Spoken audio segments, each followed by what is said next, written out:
right. Let's. Okay, am I forgetting? Like, what's the next step? 1 second. And, hey, Viv, how are you? Can you hear me, Viv? Yeah, I can. Yeah, I was gonna be typing in chat. Okay. So, were we gonna shitpost there? I'm gonna stop typing in chat because you deserve me more than chat does. Okay. I thought you were ready to shitpost someone. So I don't want to interrupt you on that. No, it's fine. I mean, it was literally only going to be a shitpost anyway. I was going to say I only cried because I've run out of brownies and I just finished watching the final episode of... And then I was trying to think of a TV show that made me cry. To be fair, there's a lot of them. I don't really cry at life stuff very often. I'm actually a little bit emotionally dead inside, disabled. I don't know how to put it. I can't cry at like real life stuff, even when it's really, really fucking horrible. The last time I cried was when one of my friends died last August, and the time before that was about a year and a half before, I think, when my partner broke up with me.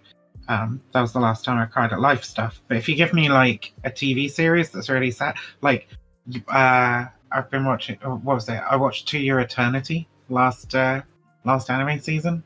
Great fucking show. Great fucking show. Cried my eyes out every other episode. I was just literally sitting there sobbing. I've seen like 6 episodes, something around that, of the first season of To Your Eternity. Vaush actually recommended it to me, and I fucking recommended it to you ages before, Vaush, but you didn't listen. It's fine. Whatever. I don't. I recommended it as soon as it came out. Women do not direct my actions. Okay, I'm a man, and so I don't take. If you actually got around to watching the fucking anime suggestions I gave you, maybe you'd listen more in future. Because I guarantee you're gonna like Black Lagoon. It is proper up your street, I think. I will check it out, but not because a femoid suggested it. Because as a man, I just feel like doing it. That's it. All right. Okay. No, I love you, buddy. And thank you. I really actually am looking forward to that. But yeah, I actually really did enjoy To Your Eternal. To Your Eternity, excuse me. From what I've seen so far, and I did cry. I did fucking cry. And that first episode got me. I was like, oh shit. It's a cool show. It's a little bit shonen-y for me in general, but it's just like, I don't know. It's very. It's a tearjerker. You know, that first episode though is actually a fucking masterpiece. Yeah. Like everything after it is like, you could have made that first episode just release that on its own, and that is a masterpiece. Yeah. Everything after it is sort of like kind of standard anime fare, I would say, but with a little bit more tearjerkiness in it. But there's something really, really special about that first episode, and I don't really know what it is. I think the main thing is they managed to do so much with so little. Like, the landscape's totally fucking white. Most of it's set in this one little hut. There's basically no dialogue, right? And it just tears your fucking heart out. Like, it's a brilliant piece of art. It's actually amazing. I think there was this like incredible sense of loneliness in that first episode, without spoiling anything. It's just like these two beings who are interacting there, and this one person struggling for a connection. And it was like very human, like what he was trying to do, like just looking for his people. And then like you like got invested in his hope, especially because you know from the jump that it's not going to work out. It's just obvious it's not going to happen. And it was just so good. Guys, like guys and gals and non-binary individuals in the crowd, you should watch To Your Eternity. Like, seriously, even not an anime fan, check it out. It's there's, I don't know, they've done something special, especially that first episode. Yeah. It is the first episode that did it for me, though. I think, like, the first episode is, like, head and shoulders over, like, anything else. By an absolute country mile. Like, the rest of the show's still really good, but, like, yeah. Hello. Oh, hello. Hi. If you guys have, Life as Bob says they cried multiple times. I feel you there, buddy. Did you cry? Did you cry? Did you cry at all? Me? Yeah, I said to your eternity. Did you bawl some big man tears? Oh no, yeah, there were still tears. Yeah, absolutely. I also cried at another moment. It wasn't just the first episode. I actually cried at another moment too. That was actually really terrible. Again, I'm not trying to ruin anything for you guys, but it was. For me, it was like the 4th or 5th episode. Maybe the 5th, because that's when I stopped. I was like, I can't do this anymore. It's an emotional roller coaster, isn't it? Yeah. Speaking of roller coaster, I just want to let you guys know that everybody that was just on the panel spent about 3 minutes looking at Amanda's fucked up foot. It was really depressing and disturbing. I feel really weird about it. Oh my god. Yes, God. I'm depressed. Yeah. Amanda. She made me stream it. Like, she made me download it on my computer and stream her fucked up toe for everybody so they could see it. Things are fucked, man. I don't know what's going on right now. That must have been awful. I guess you probably need a break now, huh? No, actually, just for you, I'm staying around, okay? Okay. Oh, Amanda's here. Amanda, hey. You really came in here and said that? Hey. Yeah, I exposed you. Why did everyone need to see your toe? Well, we were talking about mind, this is after feet. This is after the feet. Well, a woman's feet were described. Her toes were described as her like feet dicks, right? Her feet penises. And if you could kiss a woman's toes, it was like giving her a blowjob, right? And then after that conversation, Amanda wanted everybody to see her toe. I think it's a little strange. But, advertise her size, maybe, right, to everyone. It's like, I'm packing here. Blowjobs are being given. Then Amanda, why? Go look at our chat. I saw already what was happening in that group DM, and I wish I did not know the context of that. That's horrifying. It's pretty accurate. Oh God! All right. Why? Why? Okay, great. So, yeah, everyone. Moving on from Amanda's busted toes. Let's. Thank you, Chris Cosmo, for coming through. Much appreciated. Cosmic, apologize. Got to get used to that. I almost forgot to, so don't worry about it. So thanks, Chris Cosmic. Thank you, Doobie, for being here, our Dark Lord and Savior from our last panel. And we really appreciate having him there as well. Thank you, Funny Rhetorician, for coming back with us. Thank you, Pyro Tyrant, for spending more of your time here. Thank you, Amanda, who is not yet on camera, but I'm sure she will be soon. A fantastic mod for coming through. And there we go. I guilted her into it. And she's on landscape now. Amazing, right? It's because I'm not on my phone. I have to, because you use StreamYards. Yeah. We'll work it out. We're gonna work that out, I'm sure. But then finally, our amazing. Oh, she just deafened us. All right. Well. Yeah, like a British person. Fucking rude. This is why we threw them out in 1776, right? Then they come begging for help in World War I and World War II. Couldn't even defend their own island, and then they lost an empire. Okay, great. Just go for the throat. I was just hoping she would unmute, but like she didn't. Okay. Well, look, there'll be plenty of times to insult her for ethnicity later on. Okay, don't worry, buddy. Thank you. Not her ethnicity, specifically the history of it. Okay. All right. Oh God, not fucking Pyro Tyrant as well. Okay, here we go. Fucking Britbonger. Did you know this thing called the Revolutionary War, where we kind of threw y'all asses out? Like, yeah. Do you have we got help from all your enemies too. Other joke Do you have No, any because other it's not a joke? joke. It's called a history Every book. time you start this shit, I come back with something different, and all you've got is fucking 1776. It's a I feel like you're not historical putting the fact. I feel like you're not putting the fucking effort in. It's a historical fact. Like after that time, y'all been like our bitches. I'm sorry. I actually. So this wasn't planned, but that might lead to a very interesting conversation. So. Oh, God. Oh wait, hold on. Are we taking this seriously? Like, I just want to be clear. I'm memeing all of the time. Like, No, I get that, but. oh God. Just a joke, bro. Yeah, just a joke. Just a joke. Yeah, it's just a joke. So just joking. I'm curious, right? Like, Yeah, unhinged Anglophobic fucking rants. Apparently, they're just jokes. yeah.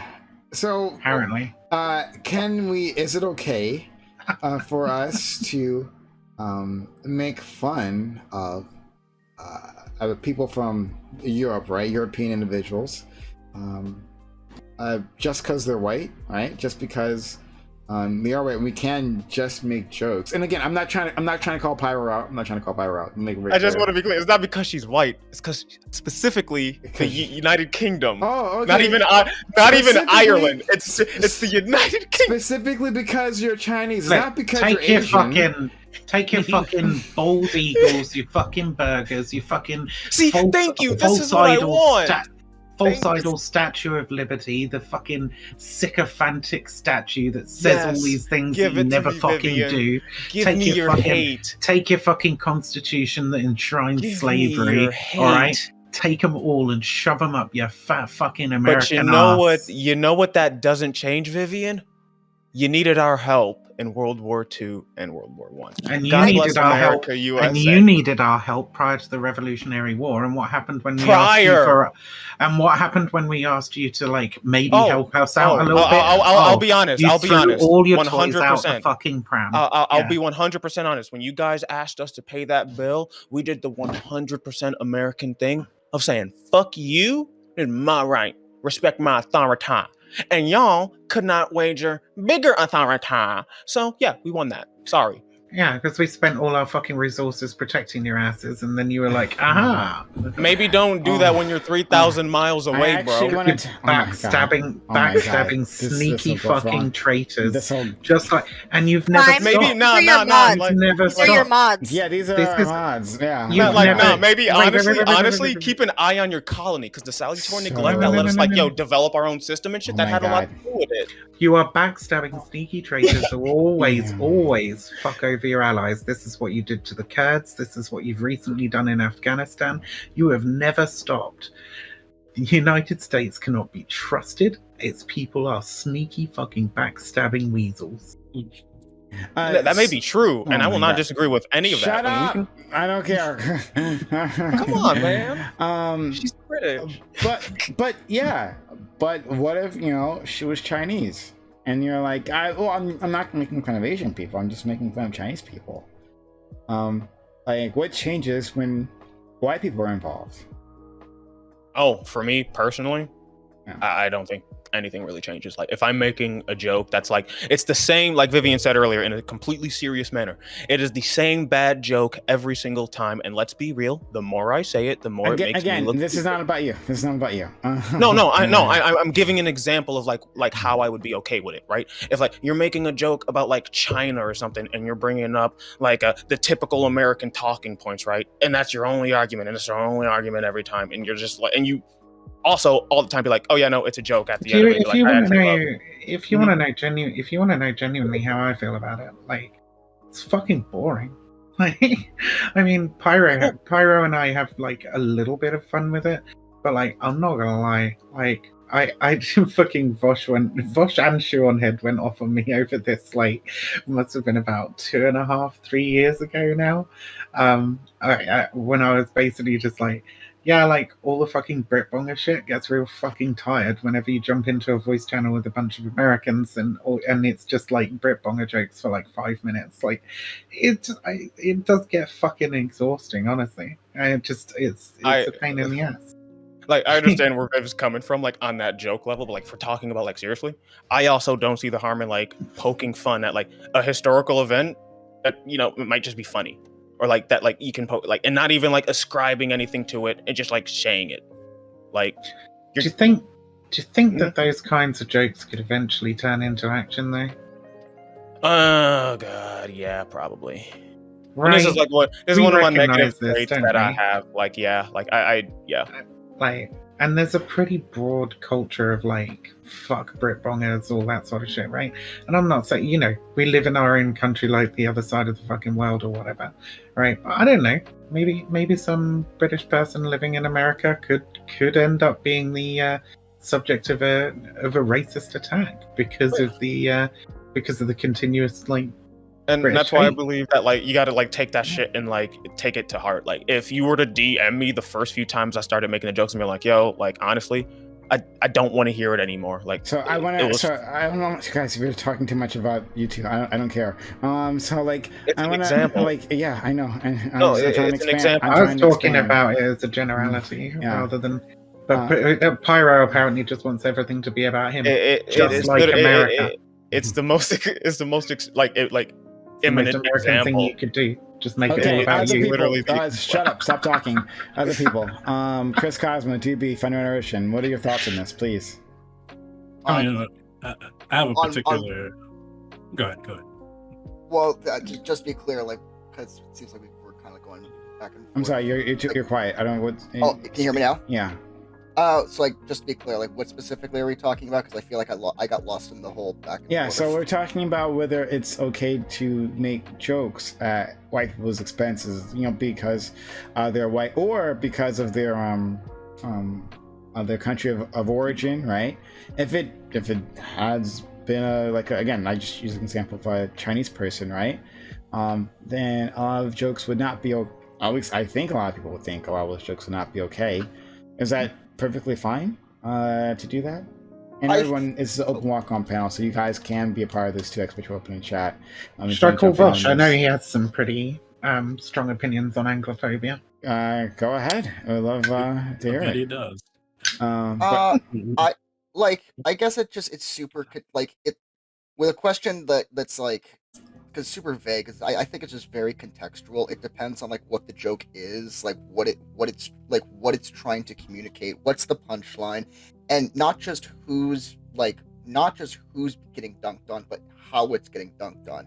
Like, I think they're like, generally speaking, it's pretty easy to tell the difference between someone who, like, and as Viv said, like, even if it's like, you know, probably been overdone, it almost certainly has, like the Brit bonger like comment. Like for me, like that. Like it's so cartoonishly dunking that like it borderline, I don't even know if it even registers as an insult because it's just so over the top and campy.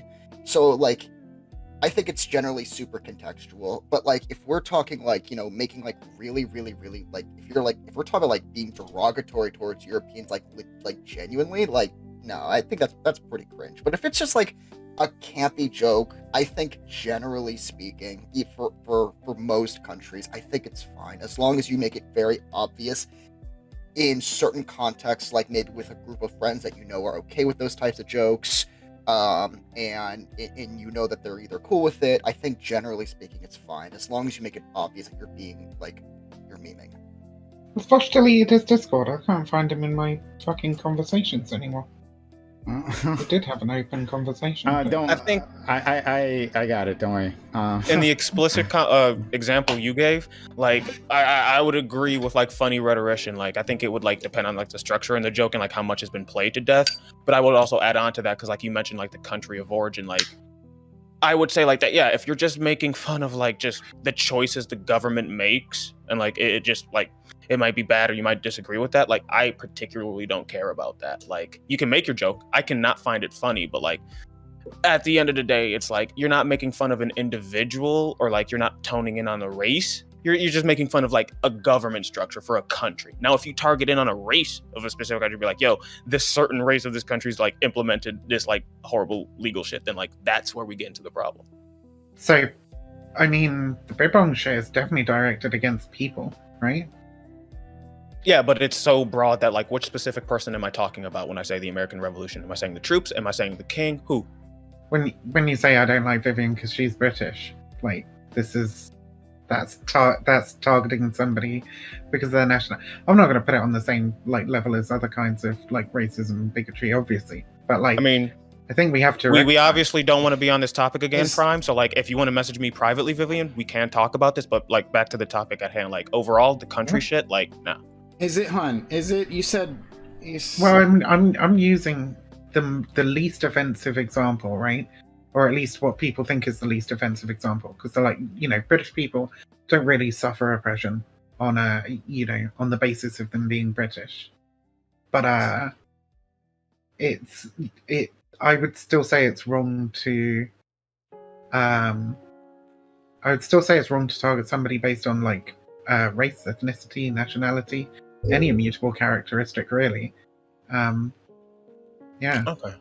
And the more you do it, right, and the more people who join in, the more it risks actually becoming a problem.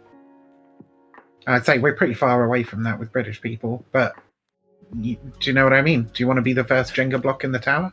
No, yeah, I definitely understand it now that it's phrased like that. That's, yeah, I do understand that. I mean, I genuinely don't care that much. I just find it mildly irritating. But I think, if we were to think about it intellectually and make a moral argument, we would find it probably not consistent with our morals to do that, regardless of the nationality or ethnicity in question. So I mean, it's more complicated when it comes to say you're just black people rip jokes about white people all the time. It kind of happened in that last panel, right? Where Woodrow and Doobie kept poking at the fact that you're doing this because you're racist, right? And half serious, half not. They were half joking, half not. And that sort of thing, I mean, I grew up with, did it all the time. And it wasn't necessarily always something dehumanizing white people. So usually a joke about the harm done to black people, it's spent in that way. And you usually when you're in a group, I find I used to make those jokes a lot, right? Oh, why did you single me out for that? Because I'm black, right? And you make your white friends uncomfortable, right? And do it because it's funny. And I've toned that down. I don't do it as much anymore, but I find that when I'm in a group of friends, especially a group of black friends, right, when that starts bubbling up again, it gets fun to do. It can be extremely funny. I question whether or not I should be doing that, right? There's some offensive things that offensive white jokes I've heard, right, some crazy things that have been said, and you nobody really thinks of it that much because it's against white people, right? What harm does it do to them, right? And it's not necessarily to be said out in public much. So if we're I guess I misunderstood the original question. So if we're just talking about jokes about a certain nationality, I think that's totally fine. But if you're talking specifically like race-based humor, I actually don't like it, and I think that it's something you should avoid if at all possible. You don't think you can be racist against a nationality? I think you can. Wouldn't that be xenophobic? I mean, or I don't really know. I understand what you're saying. You when can we talk talk about a prejudice when we against someone talk about that's- go ahead. when we talk about racism, we're generally talking ethnicity, nationality, race, all those things kind of fall under that category, right? We'd still say it's racist when people are shitting on Muslims, or we say it's racist when people are shitting on Polish people over here. I imagine you probably have some similar thing in the United States. I don't know, fucking Irish or Italians or something like that. I think it's fine to mock, let's say we're talking about an ethnicity, right? And you're mocking something about the culture of the ethnicity, right? That you think is funny. Let's say I'm going to use Hispanics or Mexicans because my ancestors are from there, right? So let's say the chancla thing, the chancla thing, right? Very common growing up in a Mexican household. If you're a kid, you're going to get slapped with the chancla at some point, right? And let's say I make some kind of joke about that.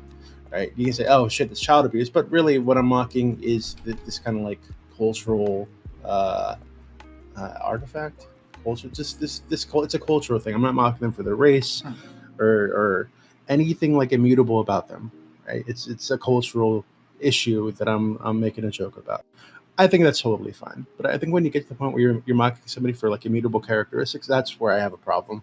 Whether it's because they're white or black or gay or whatever. If you're gonna be here, Vaush, you have to promise not to let Sean head retweet me. Okay? Can't.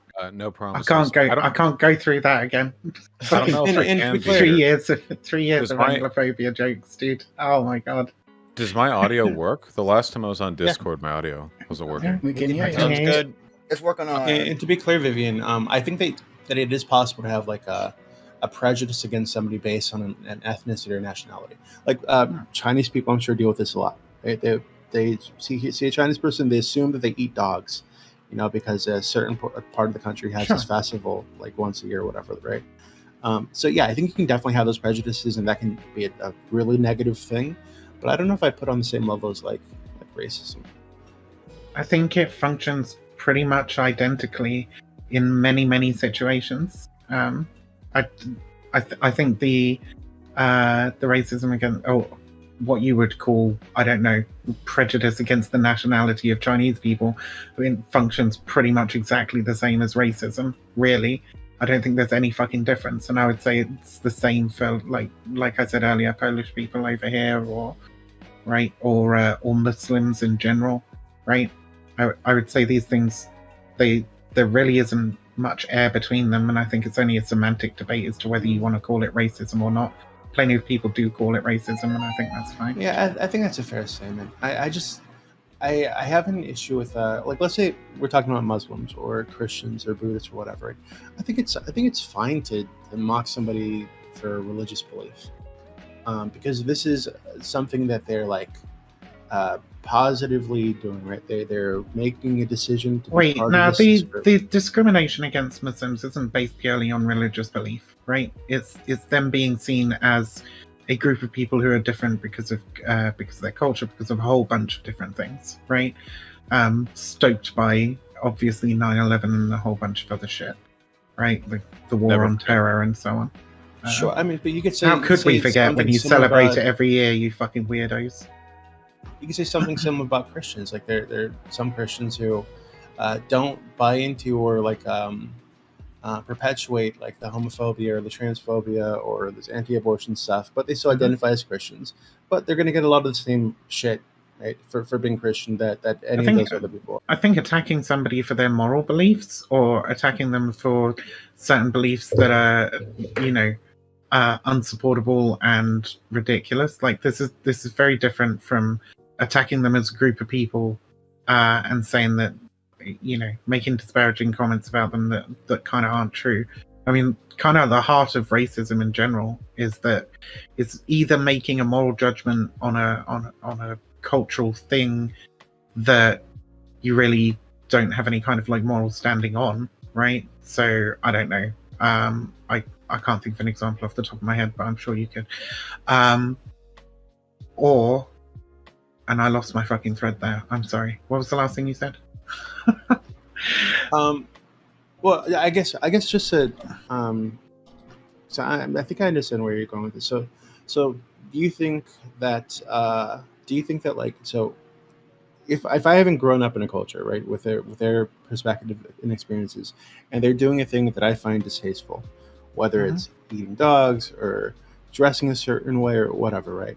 Do you think that it'd be wrong for me to make some kind of moral judgment against them? Or not even a moral judgment. I mean, I think the eating dogs thing is one of the stupidest fucking things there is, right? Yeah, I agree. We all fucking eat meat. And like, even if another country did eat dogs on the level that you would need to be fucking concerned about, right? Who gives a shit? If they're factory farming dogs and we're factory farming cows, who really cares? Right? Yeah, I totally agree with that. But if I were someone who found that distasteful, right?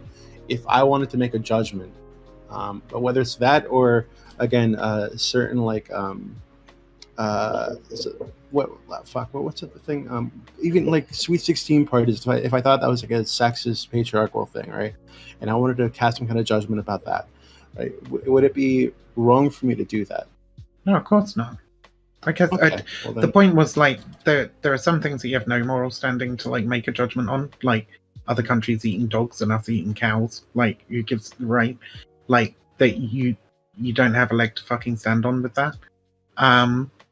As opposed to like saying, I don't know, Saudi Arabia treats women like shit, right? This isn't a racist statement. This is just a statement of fucking fact. Right. Okay. I understand. Okay. So, are we talking about whether being racist is cool or not? What's the context here? Yeah. Talking about Anglophobia because Pyro won't stop being Anglophobic to me. Pretty She's based. British, 1776. Like that's literally the extent. World War 1 and 2. They needed our help. You could just I mock think- them for having a queen. Like why would you go to? I mean, like 1776? that too. Like they're still a monarchy. Like I don't want a queen. Fuck the queen. Yeah, it's based. Okay. What if we reduce it to So did we just argue that it's okay or not okay to make jokes about white people? What was the verdict on that? oh, once it got really serious, like even like now, like it's still bad that I do it. Like Vivian comes to me and is like, "Yo, I find offense to this. Please stop. I will stop doing it." Like right now, she's told me she finds it boring, which not inherently offensive, but like I'll tone it down a little bit.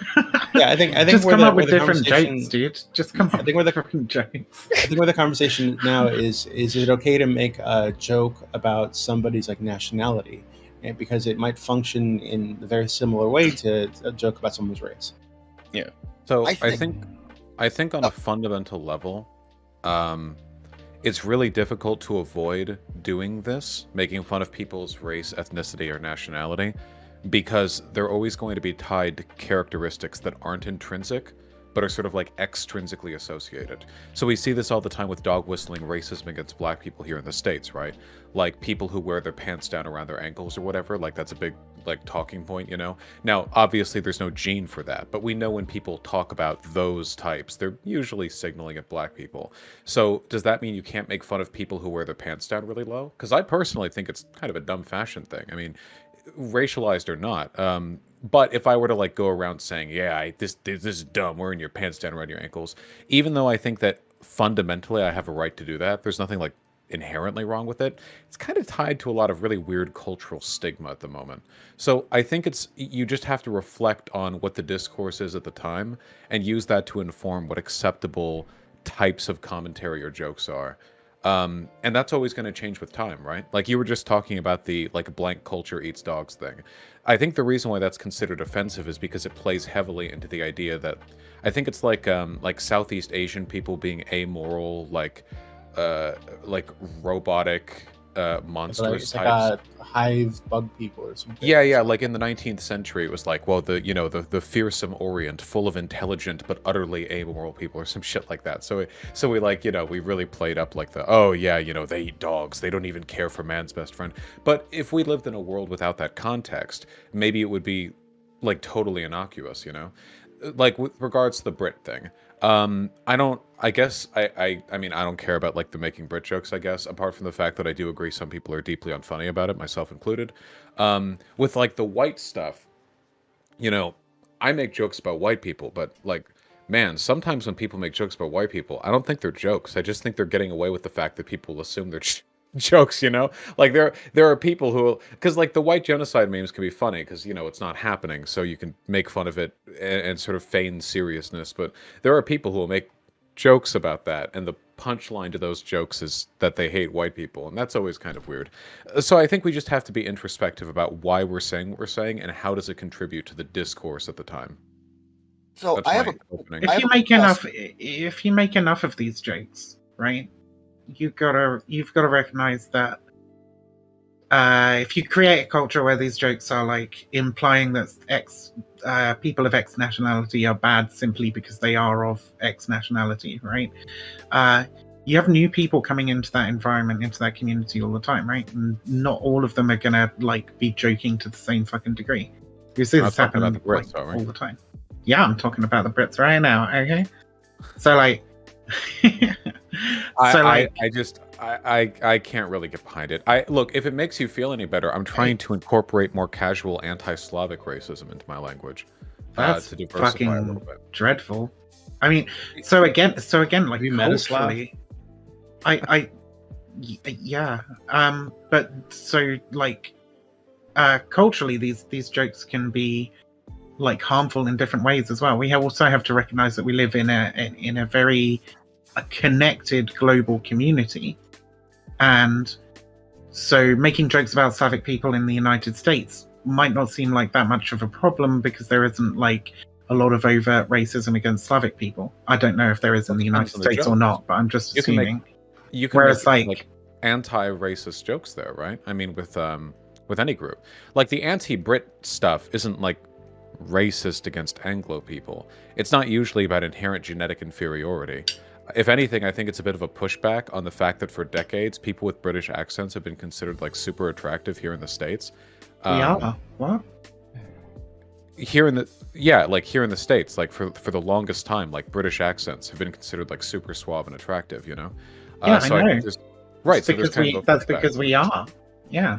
Right. Like, that's just a statement of fact. Like, a well-deserved blowback. That I mean, like people make fun of Americans all around the world, right? We kind of deserve it. You guys kind of deserve it. You've had a few Joker moments yourself, but I don't think it like reinforces any stigma against inherent characteristics to make like, oh yeah, Britborn guy, I love me chips, love me queen, simple as. Like I don't know if it really goes beyond the sort of playful banter nationalism that's. If anything, at least on a lot of lefty communities online, I feel like kind of like a playful facsimile of actual nationalism in a way that's meant to satirize the whole thing, really. So I have a question. So we've been talking so far about like potentially like harmful jokes about people's nationality and whatnot. Like, can anyone think of like an example? Maybe it might be like a stand-up comedian you might be familiar with, and so on. Like what jokes about like what would you consider like a joke about someone's nationality that you would consider to be like okay? Like what would one that you wouldn't consider to be offensive? I'm like sure making fun of French people for running away and laughing like frogs. Seems fun. I don't know. Again, that stuff just seems really cringe to me. Like, yeah, it's a bad joke. Like I wouldn't say it's funny, but I don't think it's. I mean, like, it's super harmful. shit given what the French actually went through in the Second World War. But like, it's also just that I think if you spend enough time in fucking online spaces, as the terminally online people in this fucking Discord channel do, it does tend to permeate the air. I don't think I've ever been in a panel with oh fuck, what's his name? Why can't I remember it now? French dude who does all the editing for like Dylan Burns and stuff. It's really annoying. Mr. Geek? Mr. Geek. Yeah. Sorry. I love Mr. Geek. I just haven't spoken to him for a while, and my brain is made of cottage cheese, apparently. But I don't think I've ever been on a panel or even in a chat with him, like with a decent amount of people in it, where there hasn't been some like French jokes. It must get really fucking tiring and just feel kind of obnoxious.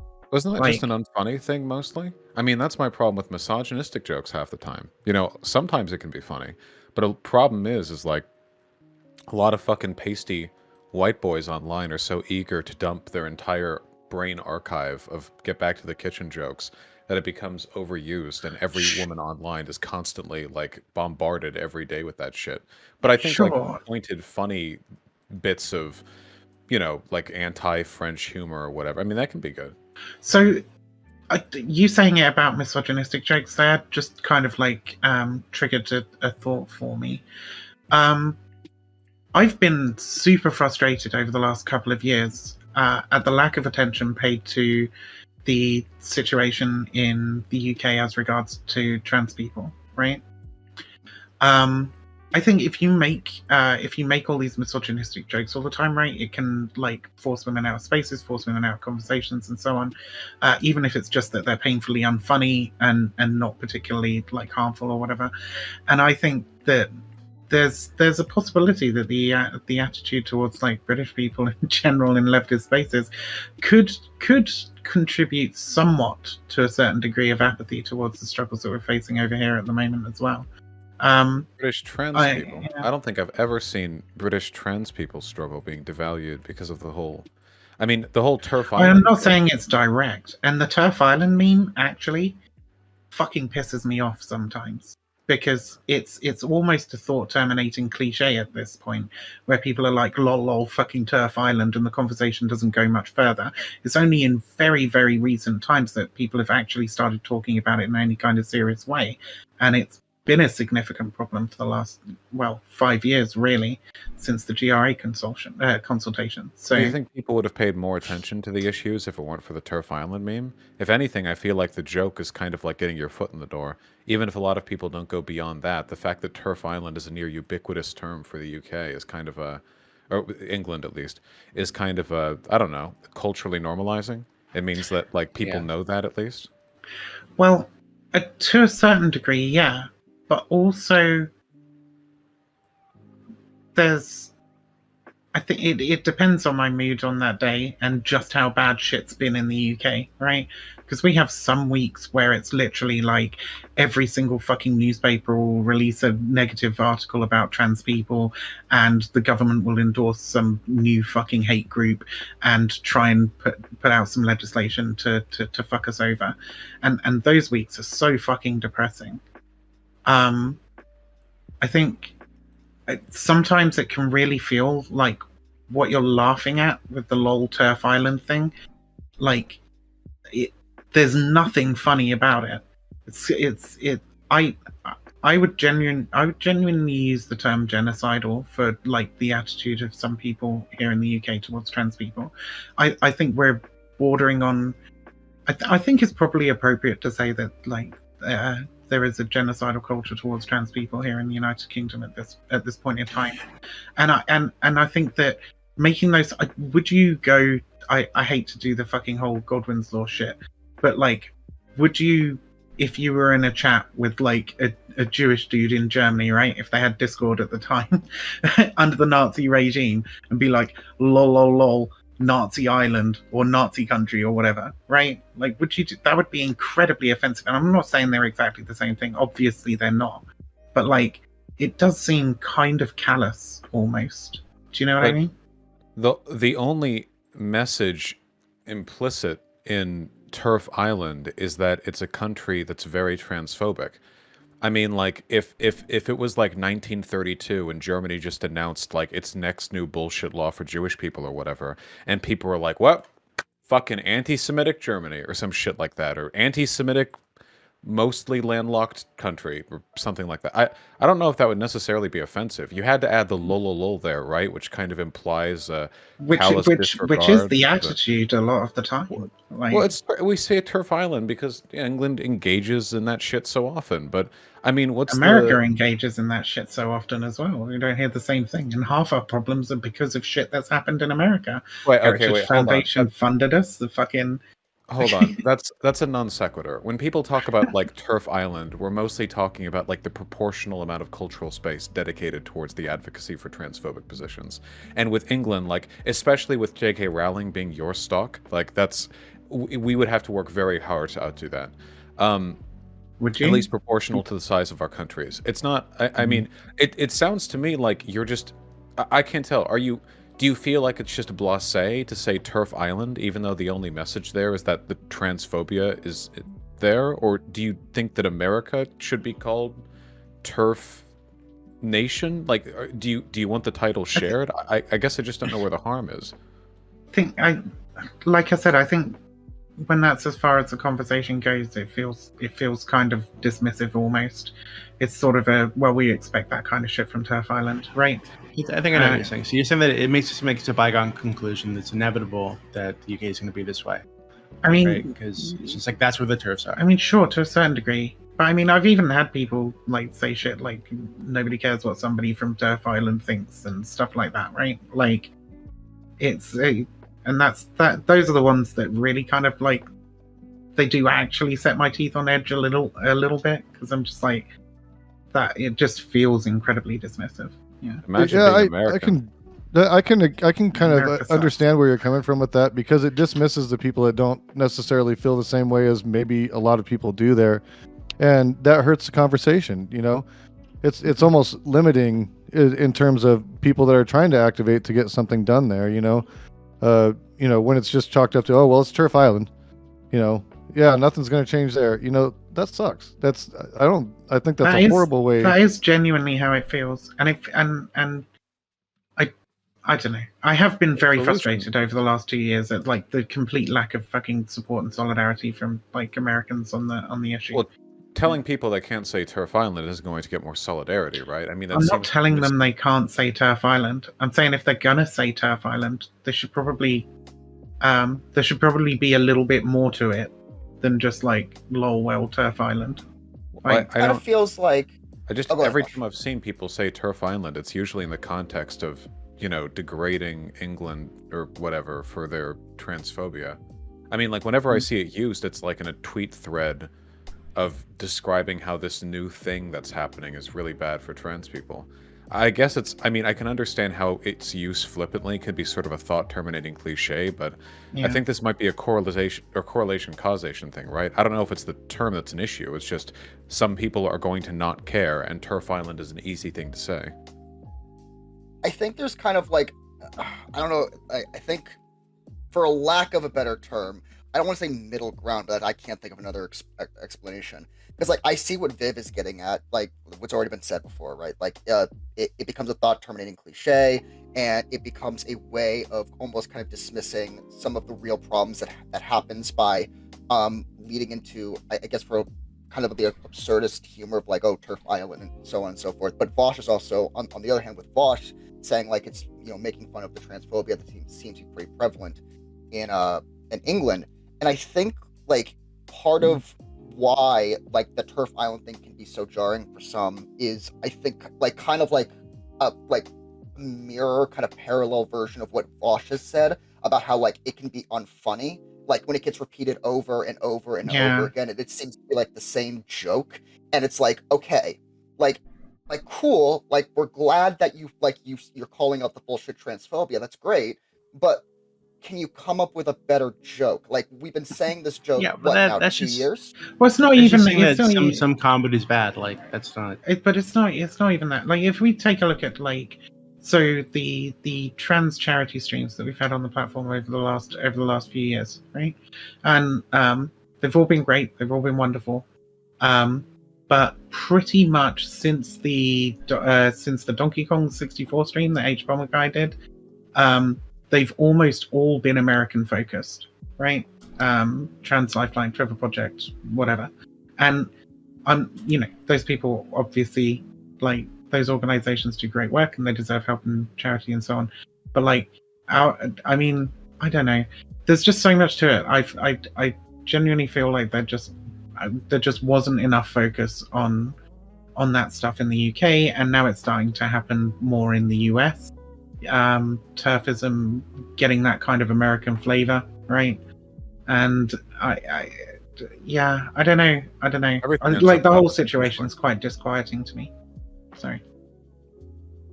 Well, we're America. Eventually, everything's going to end up being about us, right? We dominate all online discourse. Well, I think what happened was very, very similar to, like, what happened with like the homophobia shit in Uganda and Zimbabwe and shit, right? Is that Americans found that they couldn't do what they wanted to do in the United States, so they used their organizations and some evangelicals and stuff to, like, go over to these African nations and try and implement those policies that they wanted to see in the United States in places like Africa. And we had a very similar thing with, like, the Heritage Foundation, like, fucking with our politics, right? And American evangelicals, and you've got people like Posey Parker, Lily Cade, who wrote that fucking manifesto. She's a Yankoid.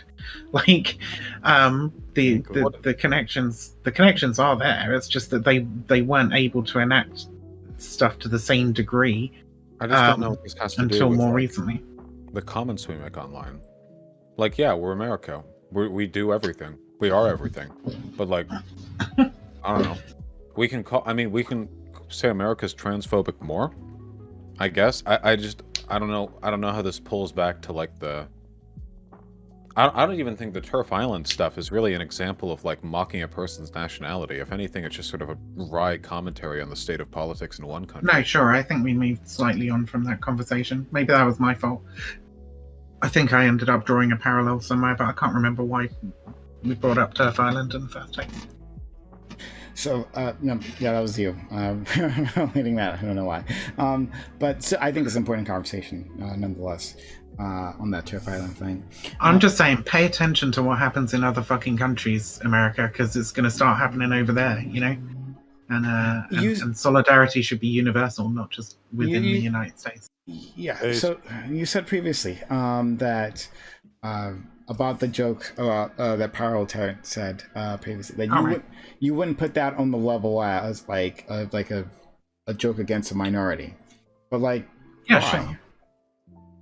Well, because I don't think British people are like in any danger immediately of being like heavily oppressed for their nationality. Maybe in some place in the world, but I can't think of one off the top of my head, right? So I just don't think it happens. I think the only thing that I said was like these things do take a while to build, and I think you could potentially end up like creating genuine bigotry out of jokes. What right? does that make? What difference does that make to the individual who's experiencing this? Right? Like, sure, the wider culture, British people aren't being oppressed for these things, or just use whatever European nation.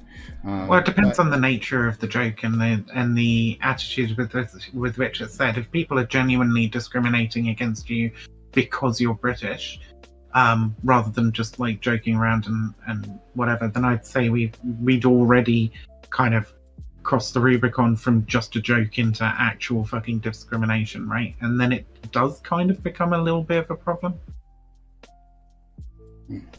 So I think it's funny when we make fun of countries like Italy, for example. That's a good one. Yeah, also, like Italian third generation Italian immigrant. Italy's a good you've one. You've probably got spaghetti sauce for blood. Like, Greece is a good one. The entire Balkan region is great. One thing that I find really funny about them is they have a whole different kind of racism. All the Balkan countries, they're all like racist, but against each other and in wacky ways that Americans don't understand.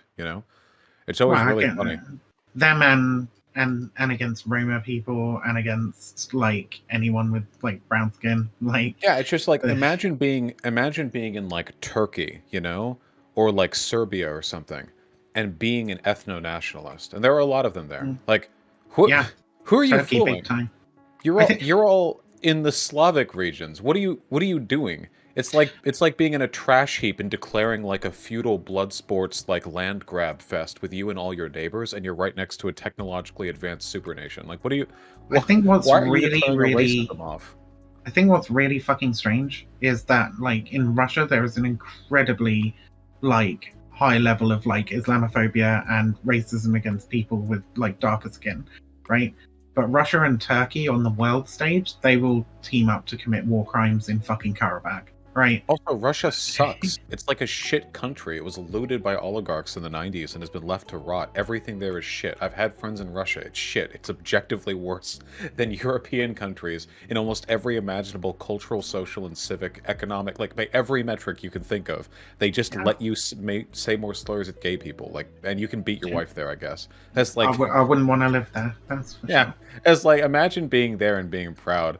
God damn, at least Americans have our military budget. If that's something you really give a shit about, you can take that one all the way to the park. But fucking Russia, this is one of the reasons why I like making fun of countries a little bit. There's so much funny, real nationalism out there that you can satirize, by poking fun at the whole system by which people feign superiority. But that's what I was saying about like cultural context earlier, right? Like, is that in the United States, it might not be such a problem, but in the United Kingdom, making fun of people for being Slavic, like, that would be a significant problem because we do have a significant history of discriminating against people for being from Poland or from make fun of Slavic anywhere in nationalists, Eastern Europe. Right? Yeah. Like, that's the big joke. It's like all the Slavic nations want to fight each other or whatever. I think you can do that without being problematic. If the message of the joke is your silly regional infighting is petty and futile, I don't feel like that's necessarily an issue. Yeah, that shit's fine. But like usually these jokes about people's nationality are like leveled at people on a personal level, right? Like just making general jokes about like how racist Russia is. That's not as bad as like making a joke about somebody who's like right in front of you for being Russian. Oh sure, but like if they were like proud of being Russian, if they were like the number one, just imagine that was a Russian accent. Okay, I'm not doing the work today. I think you'd make fun of them for that. or like that petty bent, like infighting or whatever, you know? Like, I feel like people are naturally kind of tribalistic, and there are good and bad ways to let it out, and like fake nationalism's an okay way. Like with the Italy shit, or like America. Everyone shit talks America, right? You've shit talked America. I've shit talked America. And it's fun, you know? Even if you're not bigoted against Americans necessarily, you can have a stereotype of like a power scooter riding, American flag wearing, AR-15 carrying on a power scooter. Walmart. Yeah, like that's like How the many of those do you Walmart see? American, right? On a power scooter. Every So time can I you go to ask you guys Walmart. Off-road golf cart. DB? So can I ask you guys a question? I mean, that might be in California, but that's not in America. Doobie? Sorry. Oh, shut up, Turk. Okay. So speaking of AR-15s, right? That's in jokes, right? So a lot of people have been making fun of. I've been making fun of Kyle Rittenhouse and his like crying on the stand during the trial. Like I think that's currently the banner on the politics server, unless they've changed it. And lots of people on Twitter were making fun of this kid for crying the way he did on the stand, right? There's tons of fucking memes about it. Do you think that like that's an issue in terms of like, you know, this is someone who probably has like a lot of like emotional and mental distress. He murdered 3 people. Of course, he's going to be distressed about it. Wait, I don't know if it's fair to say he murdered them. Yeah, it's totally definitely fair to say killed he murdered 3 people. Roblox 3 people. Let's be respectful of the TOS. He murdered 3 people. I calling it murder is a massive stretch. But Right, do you guys think it's okay comments to and make stuff, fun of him? No, you're terrible people for doing it. Why are we terrible people for making fun of him crying on the stand? Okay, so I guess I should focus down on that more. Anybody who is making fun of him for his reaction on the stand, who previously or who might possibly in the future talk about like their own issues with mental illness or something very traumatic that they've gone through in their life. That's a mental illness. Anybody who spent 5 minutes working in law knows that that's a legal strategy. That's bullshit. He wasn't crying for real. I want to hear the rest. It looked fake. Well, Yeah, no, you can say that it looks fake all you want, but it's a legal strategy. They teach people to do this shit on the stand. I think it's the fact that you're just automatically saying that, like, oh, it's a legal strategy. It is because I've done that. I've helped people learn to cry on the stand. Jason, That's you're fucking doing the happens. Travis Scott thing right now. Hey, he's crying. Is he crying the right way? Is it real crying? Yeah, like you're doing exactly the same shit you're doing that on the I think the tears are quite probably genuine, but I still don't fucking care. Like. The idea that, like, you know, this could somehow contribute to him getting away with this murder is just the old white woman tears thing, right? It's like we see a white woman crying, then whoever's near her must be the one at fault, right? What's your I don't know if you definition guys of sorry, if you guys actually sometimes see videos of like where a murder will happen and the husband will be asked about the wife, and the sheriff or the police officer will commonly note the reaction of the person after the event, and they will bring it into court and testimony when that's a good point, when that person acted like, you know, they were giggling or they were acting normal about it. So I think there is space for that, either faking it or not faking it, and your emotional reaction. But that's different than just straight You just have making no fun idea. of him for his reaction. If you really- want to like break down his reaction and say like, oh, well, he was acting callously during these periods of time, and now his reaction is different, you can go ahead and make those reactions. But then you also have to put that in context with the fact that he's a 17-year-old kid who just went through the things that he did, who has He's now 18 faced now. possible prison time. Like, you have to be able to put all these things in context instead of just straight up saying like, oh, He's look how 18 funny now, he he's- was when he- he's yeah, good sure, he's mates 18 with- now, but he was good mates 17 with when it white happened, so it doesn't supremacists. matter. When it Well, he happened, beat was up a girl 17 years before old. that. I don't think he's innocent I mean, as shit. Like I he's was- a I was violent thinking- person by I don't nature. think- if he Why was does it like- matter that if he he beat was up some like- girl before? If he was like, if he Demonstrates he's got violent nature. I don't have yeah. any sympathy No, for him or doesn't. empathy for him. He fucking sucker punched her from behind as well. It was fucking Yeah. garbage. I watched the video. It looked like she deserved it. To be honest. That has Well, absolutely I don't nothing really- to I do don't with what really- happened. She initiated the first push on that video. That also has absolutely nothing to I don't do really with. give a shit. That'd Like, be if considered it assault, was the which is if it a was the felony sometimes. No, but She what I'm was saying is fighting that his has sister. absolutely What are you nothing to talking do with about? what He happened. wasn't even Can we- involved can in we the all in the agree- interaction. Vaush? Can we all agree he was no angel? I hate you. Definitely no Angel. Okay, I will Here's agree the with you on thing. that, Vaush. okay. Look, Here's the thing: is remember. Go ahead, Vaush. I just want to say, like, look, okay. Rittenhouse seems like a piece of shit. I don't give a fuck about him. I don't care about people making fun of him. The issue is, like, it's really about where you direct your political capital and the rhetoric that you use, you know? And you also have to recognize, like, wouldn't we make fun of him no matter what he did?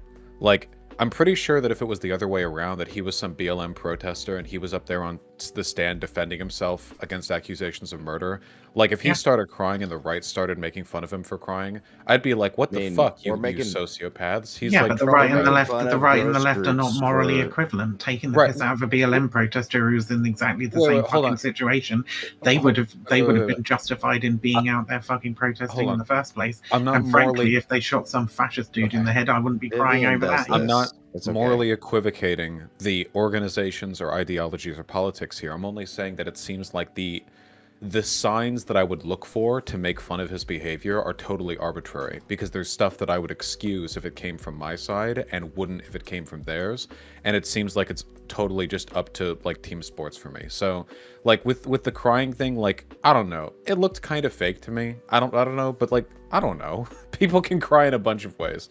I guess But wait. I just want to finish this, okay? I just want to finish this. I don't think it's like some giant fucking moral sin to make fun of him or whatever, because like we're all horrible people. We all make fun of like people who are far less deserving of being made fun of than Kyle Rittenhouse. People make memes making fun of people who are totally fucking innocent of everything on the world stage. People make memes about that shit. That's true. You guys make fun of me all the time. So hardcore like moral posturing and pearl clutching over people making fun of Rittenhouse crying, I find pretty cringe. People like hardcore defending the idea that they've totally proven through body language analysis that Kyle Rittenhouse is lying with the fake tears, that's pretty cringe. The only thing that I think is giga cringe here was the fucking prison rape jokes. That shit on Twitter. Yeah, that shit was is unacceptable. Because I agree. That's bullshit. Like I wouldn't wish that on anybody. I don't care like whether they are guilty or not. If you go to jail and you go to prison, you're serving your time. That doesn't mean that you need extra shit on top of that. Like being raped is not a fucking joke. I don't see why people laugh about that shit. I guess I'm a little petty. I disavow. I'm a little petty over the fact that the same people that are clutching pearls over like any interpretation of Rittenhouse's demeanor on stand were the same ones that were either quiet or were mocking, for example, Trayvon Martin's girlfriend. If you guys recall, she had a very, I guess you would say, Ebonics accent in the way she spoke, and a lot of people were acting like she was, the stereotypes that surround a young lady that might speak. They pretended they couldn't understand her. Do you remember that? They had like an interpreter or something. It was a long time ago, but yeah.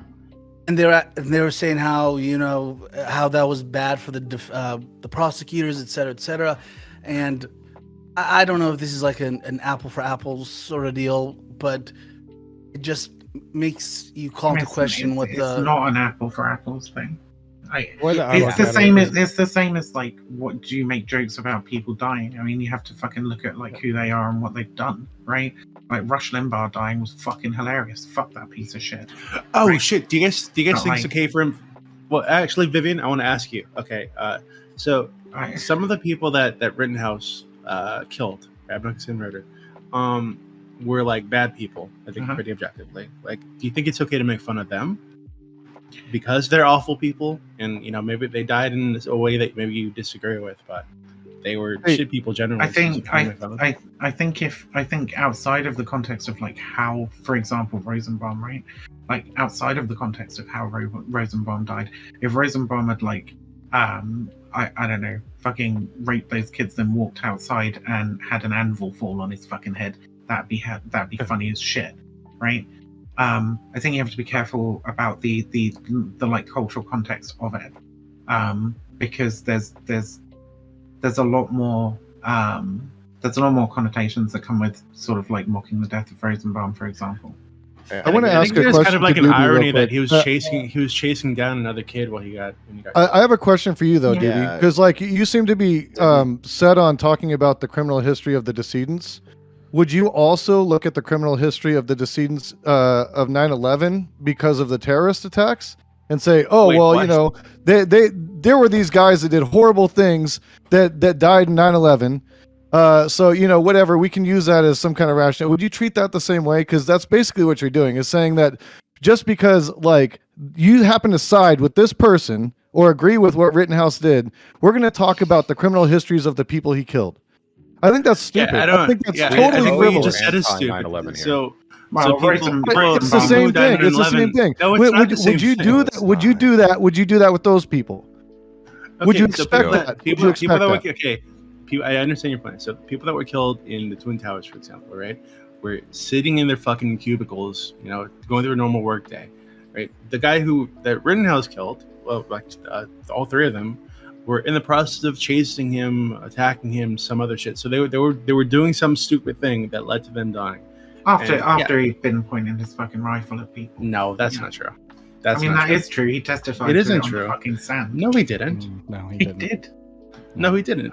I watched him sit there. There was the fucking. Wait, are you talking about the last guy he shot? Like he testified that No, Rosenbaum. The prosecutor asked him straight up, "Do you think it could be reasonable that when you pointed your gun at Rosenbaum that he feared for his life?" Oh, you mean Like, so after he got chased? So like chased. after he was chased then. And Rather than speculate on this, Vivian, provide the timestamp and the clip. I'm not going to fucking. I know exactly what she's talking about. I know exactly what she's talking Do you about. expect me while we're on this fucking panel right now to go through like fucking Yes, 10 because there's a hours bunch of video there's and a find a bunch of timestamp? nuance, and there's plenty of instances be where fucking Rosenbaum There's not that and much nuance. Rittenhouse pointed their be guns. Wait, can fucking I posit something and see if we all agree? But I literally don't care. Like this dude was Okay, clearly that's fucking. how genuine you are. All right. I don't know what your fucking issue wait, is if- with me. if you come on aggress this panel upon 'cause me- you have some kind of fucking hate boner over Wait, me. Like, can I posit something? I it's just want to know boring. what everyone thinks. Okay, I don't give a fuck about people making fun of Rosenbaum or some that was the pedo, right? Who died? Yeah. Yeah. I don't give a fuck about that. I do think it's weird though, because conservatives always bring it up as though that exonerates Rittenhouse.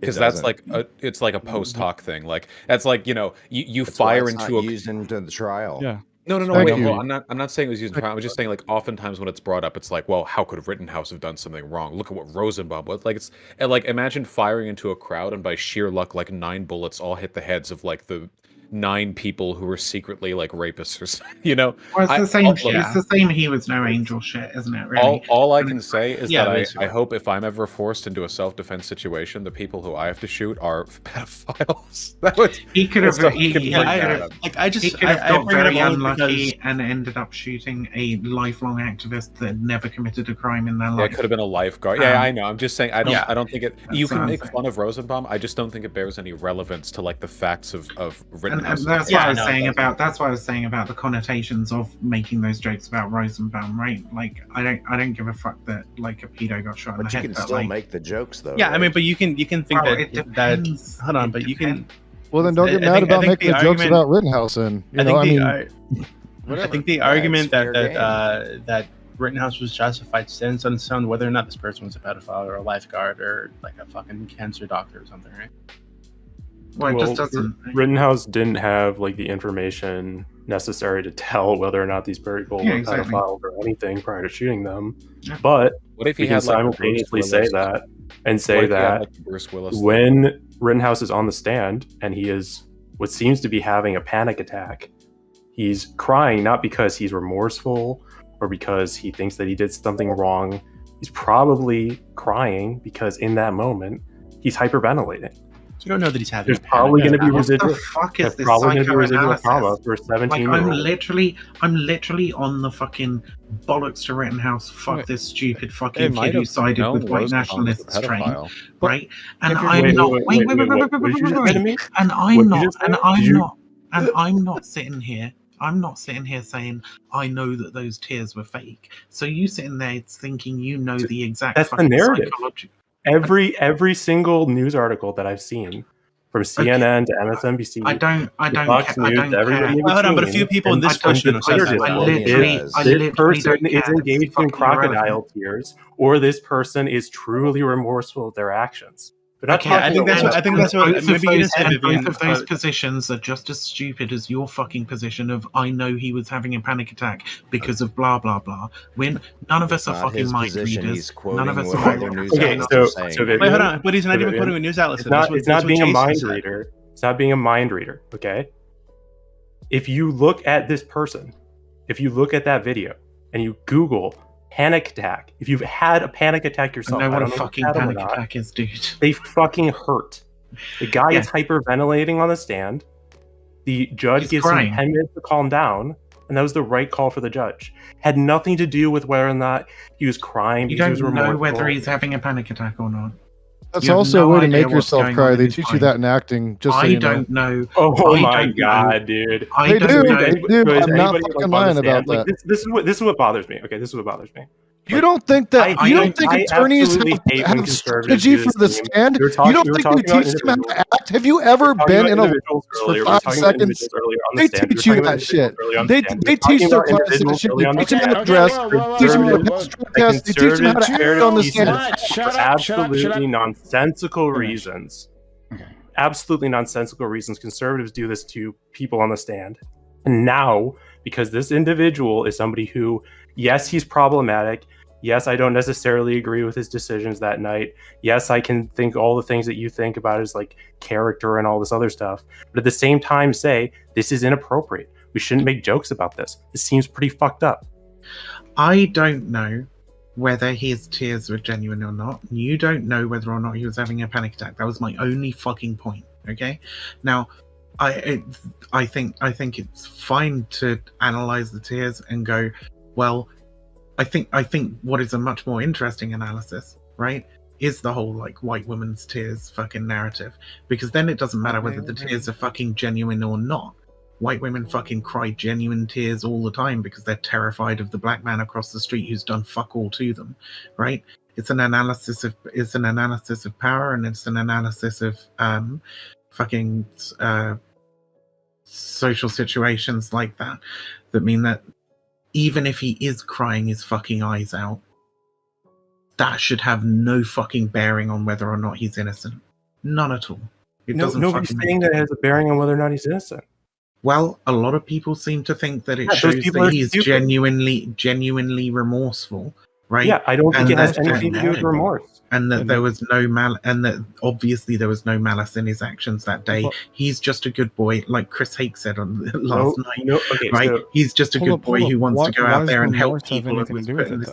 Why does remorse have anything to do with it? Because remorse can imply to some people, right, that he wasn't out there to do violence, for example. Remorse isn't needed for a self-defense claim. Oh my god. Well, I think, so I could be wrong on this, I'm not a legal expert, but as I understand it, remorse or contrition can be useful because part of the legitimacy of a self-defense claim hinges on the extent to which you felt your life was being threatened, and the likelihood that you killing a person was made for that reason, because you felt your life was threatened, is greater if there's no other possible motive, like say, for example, bloodlust or rage, a desire for revenge. He was running away. Well, no, I'm just saying that I think it is relevant when it comes to... He was running away when the two heroes fucking tried to disarm him, yeah. And it goes into the entire... So remorse plays very well with a jury, but it wouldn't necessarily influence whether or not he would be more or less legitimate in his self-defense claim, right? It is optically... So if somebody says, oh, I shot these people, I had no alternative, do you regret it? Do you feel remorse? Absolutely not. That doesn't change like whether or not they engaged in self-defense. But if you are remorseful because of jury perception, because jury perception dictates your guilt or innocence at the end of the day, that might actually influence the self-defense claim. Wait, yeah. Go ahead, Vaush. Legal strategy. Oh no, I'm just agreeing. Yeah, it's one of those things where I think it has more to do with how people can infer your thought process and sort of assess the legitimacy of your claims, and less so with like meeting the criteria for proving it. Again, I'm not a lawyer, that was just my impression. But it also goes either way, he is probably criteria. The self-defense is probably going to be accepted, at least as far as I can tell. It seems like most people with some legal knowledge are saying that at the very least for the the homicide charge, that's going to get axed off, which I think is what. Well, there's multiple homicide charges. I don't wish that. I think I don't want him to get off, but I think he's going to. I absolutely do. And you know. Oh yeah, I mean, you know, he's a white kid who is probably always going to get off it, but. What? But it's so if he gets acquitted of these charges, you're still going to call him a murderer? Yes. Okay, so because you he were murdered factually people. then wrong. No. A court of law determined him not to be a murderer. I'm He's sorry. still a killer. Is O.J. Simpson a murderer? Yeah, there you go. Maybe do you think they could have gotten him on a manslaughter charge? Okay, well, I don't give a flying fuck what a court of law says when I'm judging what is and what isn't an unjustified killing. He is not legally a murderer, but as far as I'm concerned, morally, he is a murderer. Not a murderer. He's still a killer. Wait, I'm sorry. Do you think murder is only applicable in a legal sense? Is that what you're telling me? What is the definition of murder? An unjustified killing. That's not what the definition of murder is. I mean, it is one of the definitions of murder, yeah? Well, I think. Well, so wait. I think that colloquially, people do call people murderers without a legal premeditated killing of a human being by another. Okay, this is I don't know how that does not work, because there are people who kill in the heat of passion and they're still considered murderers, and that is not premeditation. I genuinely don't care about this stupid fucking semantic debate. It is clear to anybody with half a fucking brain that people consistently use the term murderer to describe people who have faced no criminal charges for their actions whatsoever. For example, huge corporations whose policies have killed fucking shit tons of people, governments who have killed shit tons of people. It just goes towards your mental status of you not being able to accept the outcome of this trial. I mean, what do you feel about Derek Chauvin? Wait, hold on. Can I ask you? So a couple things. Derek Chauvin was a fucking murderer, but if he was found, but you made a comment. You, Vivian. I'm asking Turk.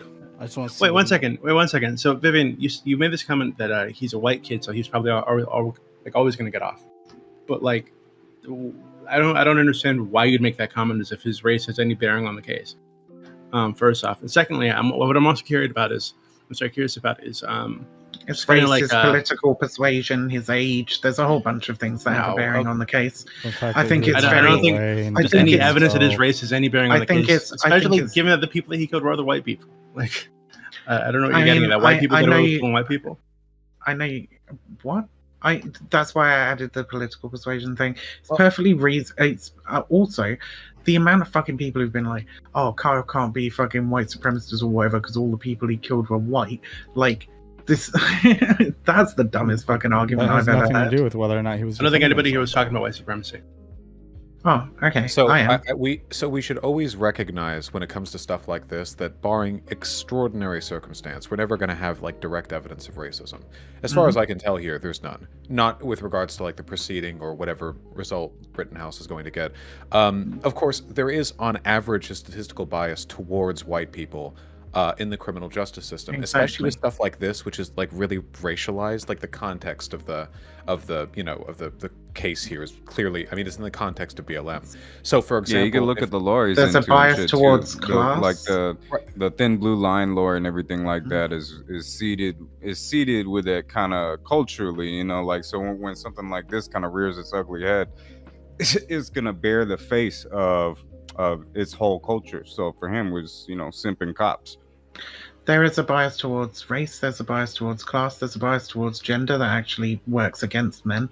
There's a bias towards many different things. Political persuasion as well. Conservatives tend to be let off more than left-wingers for the same kind of crimes. Though, with respect to Vivian, I do worry about muddying the waters a little bit with like the invocation of perceived racial bias for cases like this, because while there's always going to be a statistical bias in favor of white people, unless there's any like specific evidence or like a reason to make its claim, I think it can blur the line between ubiquitous systemic racism and like provable instances.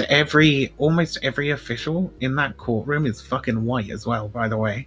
Like outside of the jury, as were the people that were. What does that have to do with anything? Well, and Kyle was hanging out with the Proud Boys and shit too. I mean, I don't know. Isn't it isn't it important to at least like try to acknowledge whether or not you believe race in this case actually tips the scales? Because I think we can all agree that bias in the direction that helps a white person definitely exists in almost any courtroom. No. But I think you should analyze whether or not in this specific... Wait, a white person is less likely to be convicted as guilty. That's what we're saying here. So what this I'm is saying what is you need to analyze it on a case-by-case basis to say whether or not this actually tipped the scales and changed the outcome. And I don't think in this case it will. Do you think, so the chappie just said it was white on white crime. Do you think white supremacy can be a factor in a white person murdering another white person? Can I ask you something? Where was the crime committed, and what was happening? Before that, I think the answer is yes. Just answer the fucking question, dude. It's really simple. I don't know who you're. 9 out of Ben, I think. Was it 9 out of Ben who we're talking? No, to? it wasn't 9 out of Ben. No, it was it the guy. wasn't. It was the guy who just spoke and said he didn't know who he was talking to. You said right. It was white on white crime. What does white supremacy have to do with it? It was white on white crime. Do you think a white person can kill another white person in the name of white supremacy? It's entirely possible, yeah. But do you think it happened in Mississippi? Do you think it happened in Mississippi? You ever seen the movie Mississippi Burning? Yeah, it's not the current case we're talking about. That is the current case that we're talking about. White people have killed white people in the name of white supremacy. He was out there alongside a white supremacist fucking militia, right? That has absolutely nothing to do with. Wait, hold on. That wasn't a white supremacist. Wait. Here's the issue. Here's the issue. Yeah, the Kenosha guard did have to. Here's the issue. Here's the issue. So none of that matters whether or not he was defending himself. At the end of the day, it doesn't matter if he was there illegally or anything like that. If I break a law, that doesn't mean that I can't defend myself. No, you said, what does this have to do with white supremacy? It was white on white crime. I didn't say that. If you want to retreat from that, that's fine. I never said that. So is your position? I'm just asking why everybody's bringing up things that have absolutely nothing to do with whether or not he defended himself or not. Who deputized him or sanctioned him to walk down those streets with that gun? It doesn't matter. 1 second. He has a Second Amendment right to. He went in there to play Call of Duty LARPing, and everybody who was there was LARPing. He was crying about the fact that he got the smoke. Everybody on both sides who was there was LARPing. So I have a question about why nobody.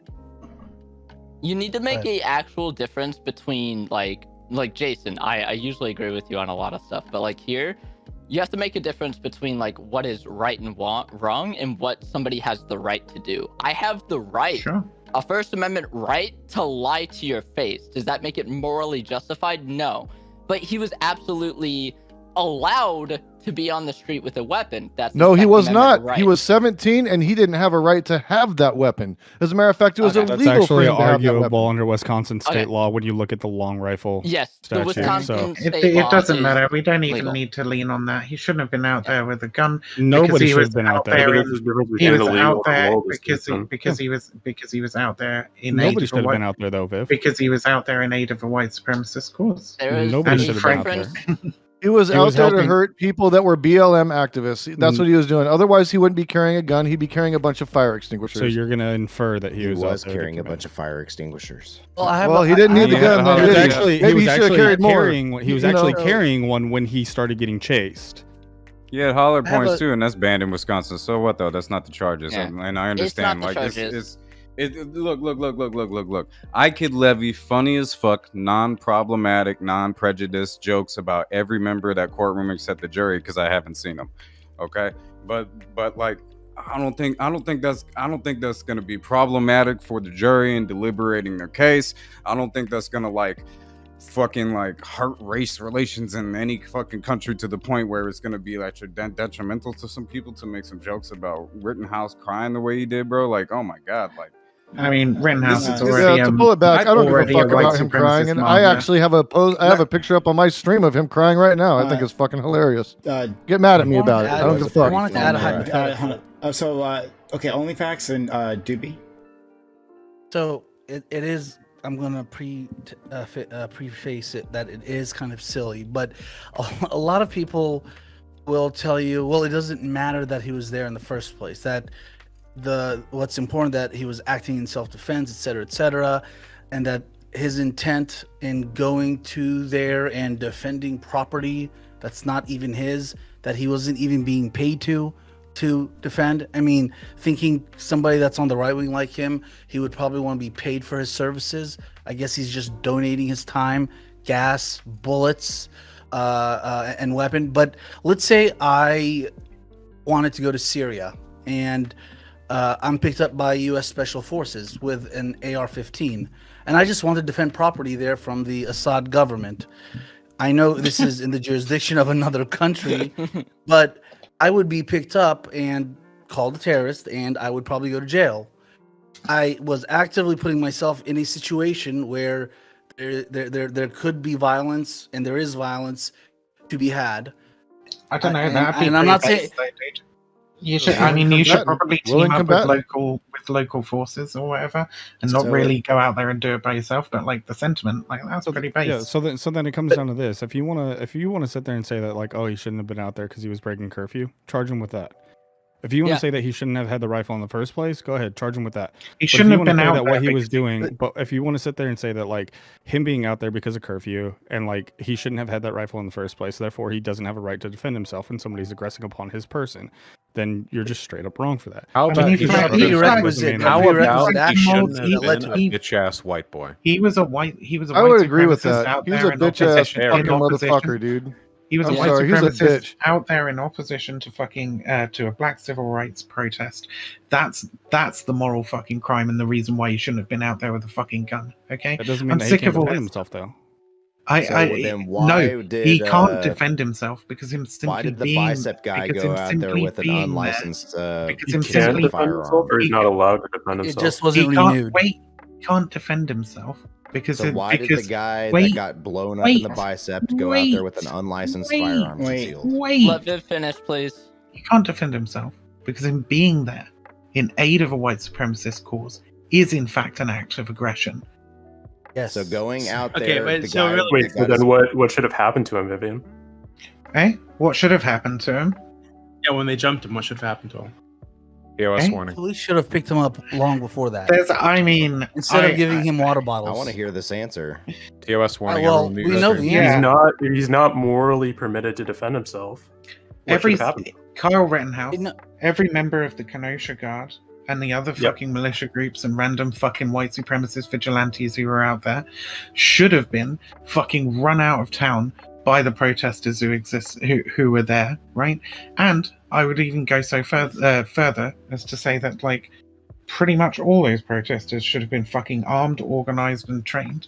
I'm fucking so sick of seeing this shit happen. I'm so sick of seeing fucking people running over protesters with cars. I'm so sick of seeing fucking white supremacists barreling through crowds of peaceful student protesters. One of the protesters was armed, unlicensed, he was concealed. Wait.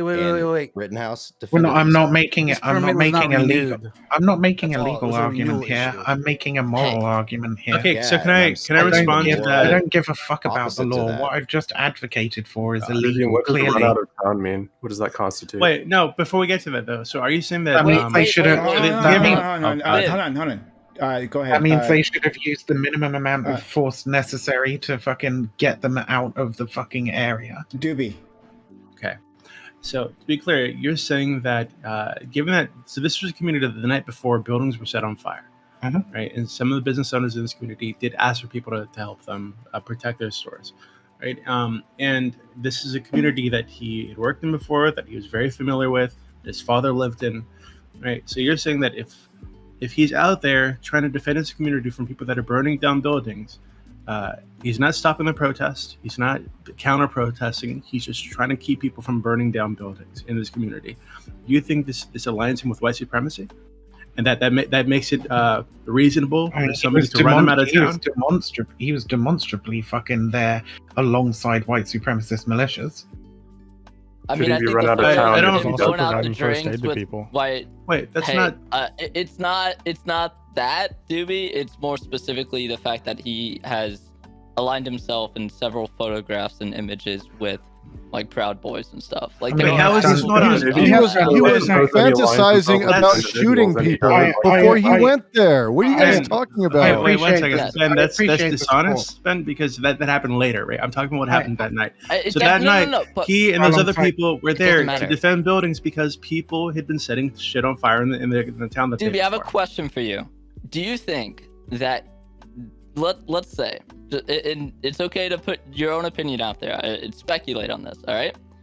Do you think that these same group of people that he went out to drink with a few nights after it happened, do you reasonably believe, like I do, that he would have probably also shared a drink with them a few nights before? Or do you think his entire worldview changed in that time between the shooting and the time he went out to drinks with those guys?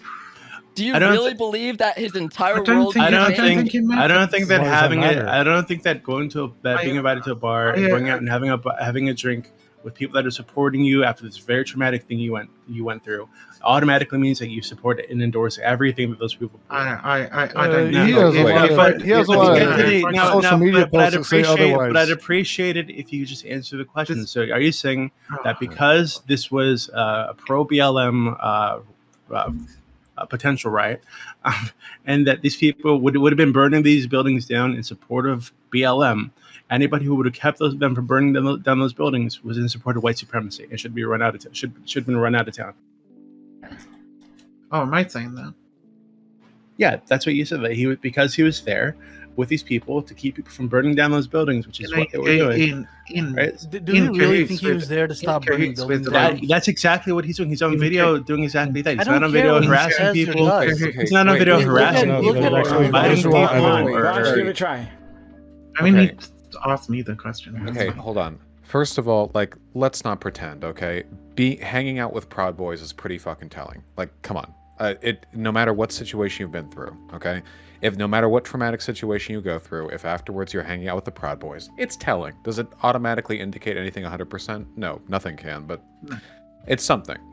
When we're talking about, like, going in to defend a community, the issue is that this is almost euphemistic for a lot of groups.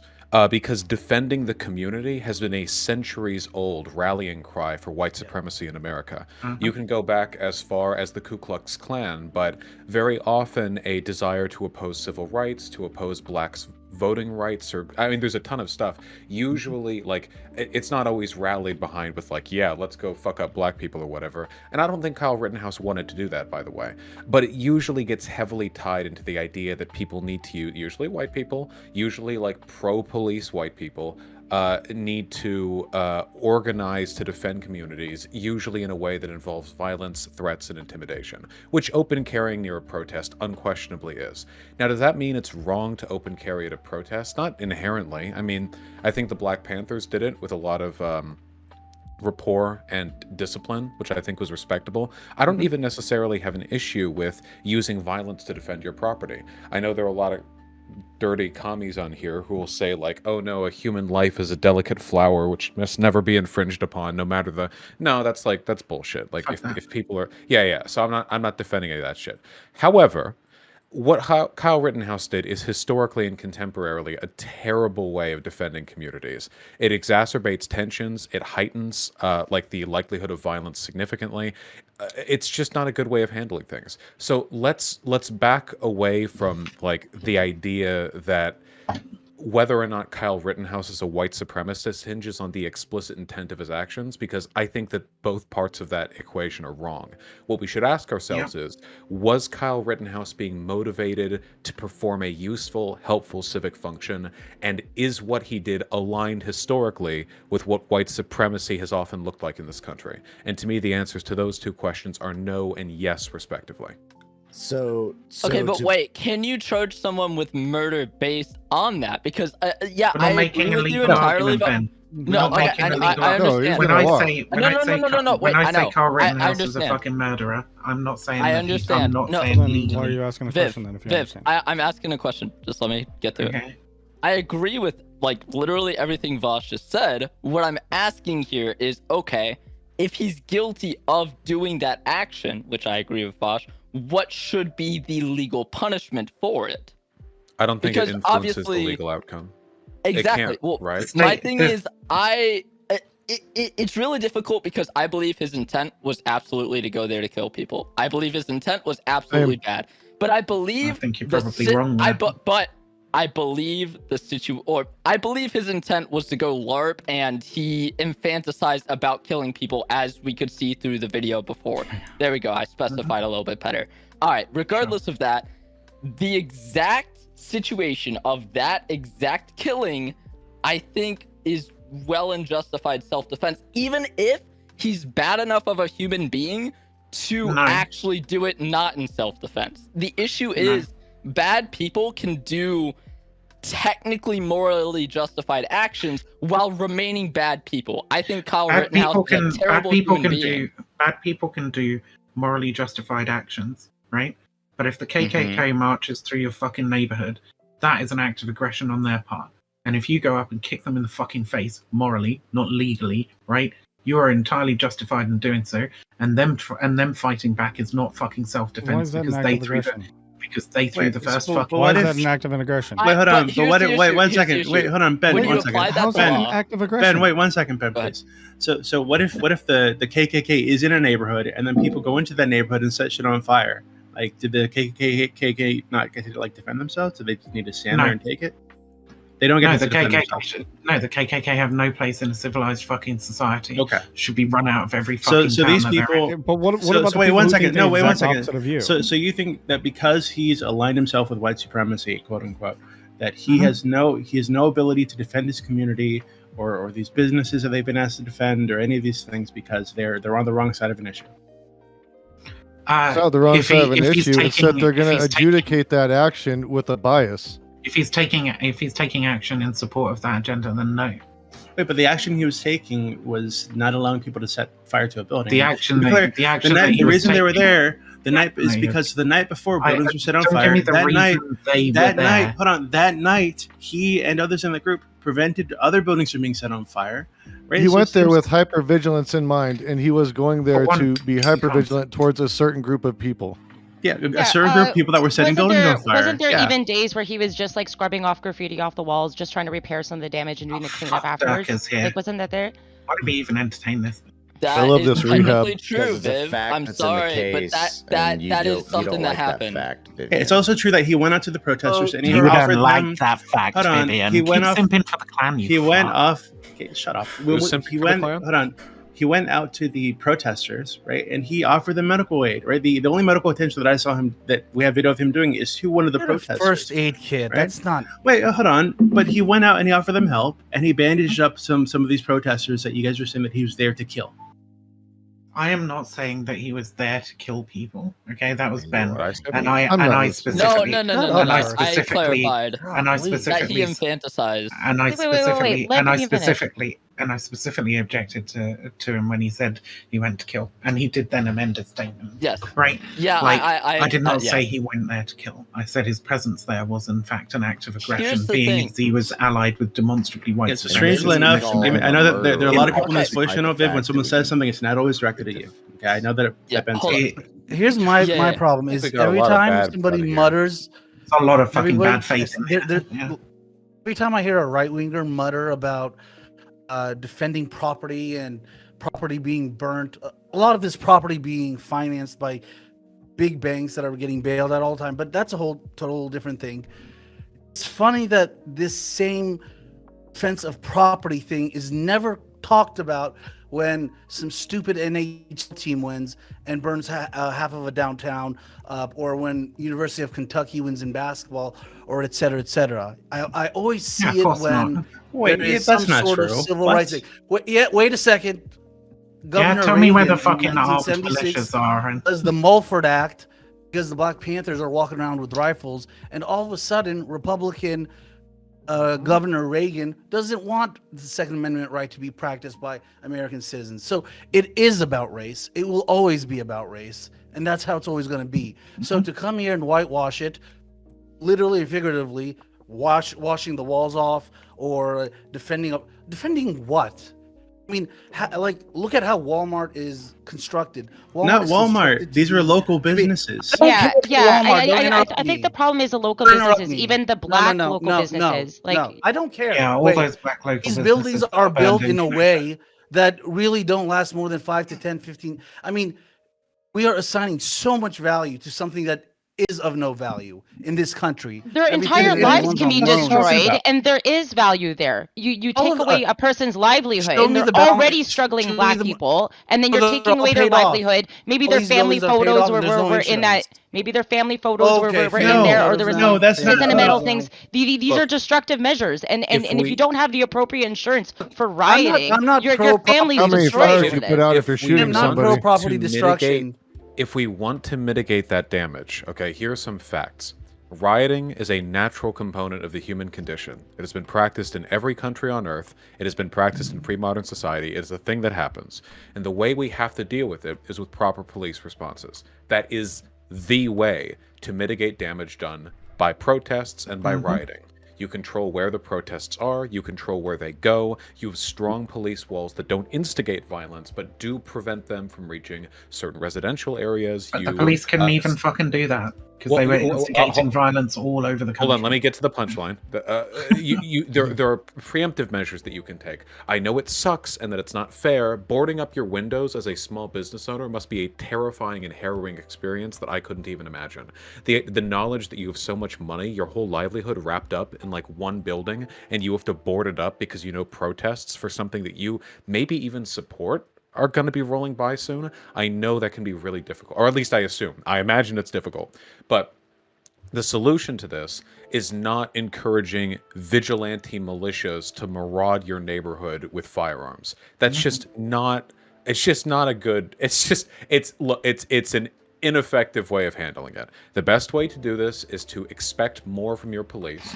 And police in America have historically done a pretty bad job at riot management. I know, for instance, in the LA riots after the Rodney King decision, the police were so legendarily not just incompetent, but malicious in how they directed crowds, that they amplified property damage and deaths far more than what we saw during BLM in LA. We need to expect more of them. That's the most that we can do with regard to damage mitigation. Sure. Because protests are going to happen, and we're not helping it by encouraging people to act as militia members and engage in behavior that, let's be real, might lead to more riots in the future. Okay, but Vaush, if you're wait 1 second, but Vaush, if we're given that we're currently living in a state where the police aren't very reliable when it comes to managing riots, they aren't very good at keeping people from burning down buildings from getting hurt. They might even push people. That, in fact, there's evidence that they were involved in starting some of these riots and breaking into buildings and shit to set some of this stuff off. So, given that this is a reality we live in, do you think it's reasonable for people who don't trust that the police are going to do enough to protect their livelihood to want to stand out there with a gun with their friends and to keep people away from the building? Wait. Okay, so like I agree with you, Vaush, property that owners assigned him the responsibility for that. Which one of these property owners assigned him the responsibility? I just want to respond to that. Yeah, it's totally reasonable. Maybe not with Rittenhouse, because there were other circumstances, but if you're going out there and it's like your business or whatever, I think there's a natural human impulse to do stuff like that. However, unless you really know what you're doing and really have the community backing to protect your neighborhood, not just the one business, but it can't just be one person. That will not hold off a riot. You need a lot of people, and you need to indicate that rioters cannot come near your property. Unless you can manage that, it's just a really big gamble. I understand why people would want to do it, but it's just generally not. Do you know who I would call in for that? It wouldn't be the fucking Kenosha Guard. Hey, I have a question for Doobie so then, like real quick. I agree with what you're saying, Vaush, that like it shouldn't be like vigilante behavior should not be like encouraged in the United States. But yes, I agree with Doobie that like, you know, the climate right now and the distrust in the police, and they don't handle these situations very well. But also, I would like to add on this is that a lot of the time you hear this thing where well, this black kid in this neighborhood was bred and raised to commit these crimes and such. So I could see the same thing if these were his friends and the people, his coworkers and everyone around him, and he's an impressionable teenager. He may have been pushed into this idea that he needs to start being vigilante, just like his peers, just like the people he looks up to, just like his mentors. So you can understand why he wanted to be there, to be like the people that he respected. This is such a dishonest fucking argument because the idea that these people didn't trust the police when they're waving fucking Blue Lives Matter flags, when fucking Kyle Rittenhouse was a fucking Blue Lives Matter kid, like the idea they don't trust the police to do this shit, like that's just so fucking stupid. Honestly. On the next episode of Rehab a Killer. Is it ethical to defend? I just want to. That's my name. I just want to respond to that. I do understand why people would do that, but we still have to push against it, you know? Like, if you want to get all sociological about it, the reasons why people become neo-Nazis also totally make sense, right? If there are some descriptive things you believe about the world, like you're taught them, or like you go in a bad internet forum or whatever, it really doesn't take that many logical leaps to arrive at some of the worst political positions imaginable. But, like, once you understand that, understanding is the first step, and then, like, the second step is, like, how does my understanding help counter it, you know? So for people like Kyle Rittenhouse, like, this is a cop-worshipping kid, probably like had a lot of fantasies growing up about how he could be like the Lone Star hero. I know I had those fantasies growing up. A lot of teenagers, especially young boys, experience this feeling. I don't think Rittenhouse is that different from a lot of people, you know? Maybe he's more politically right-wing than I am, but I understand how he's acting on a lot of community impulses that are sort of generally prominent.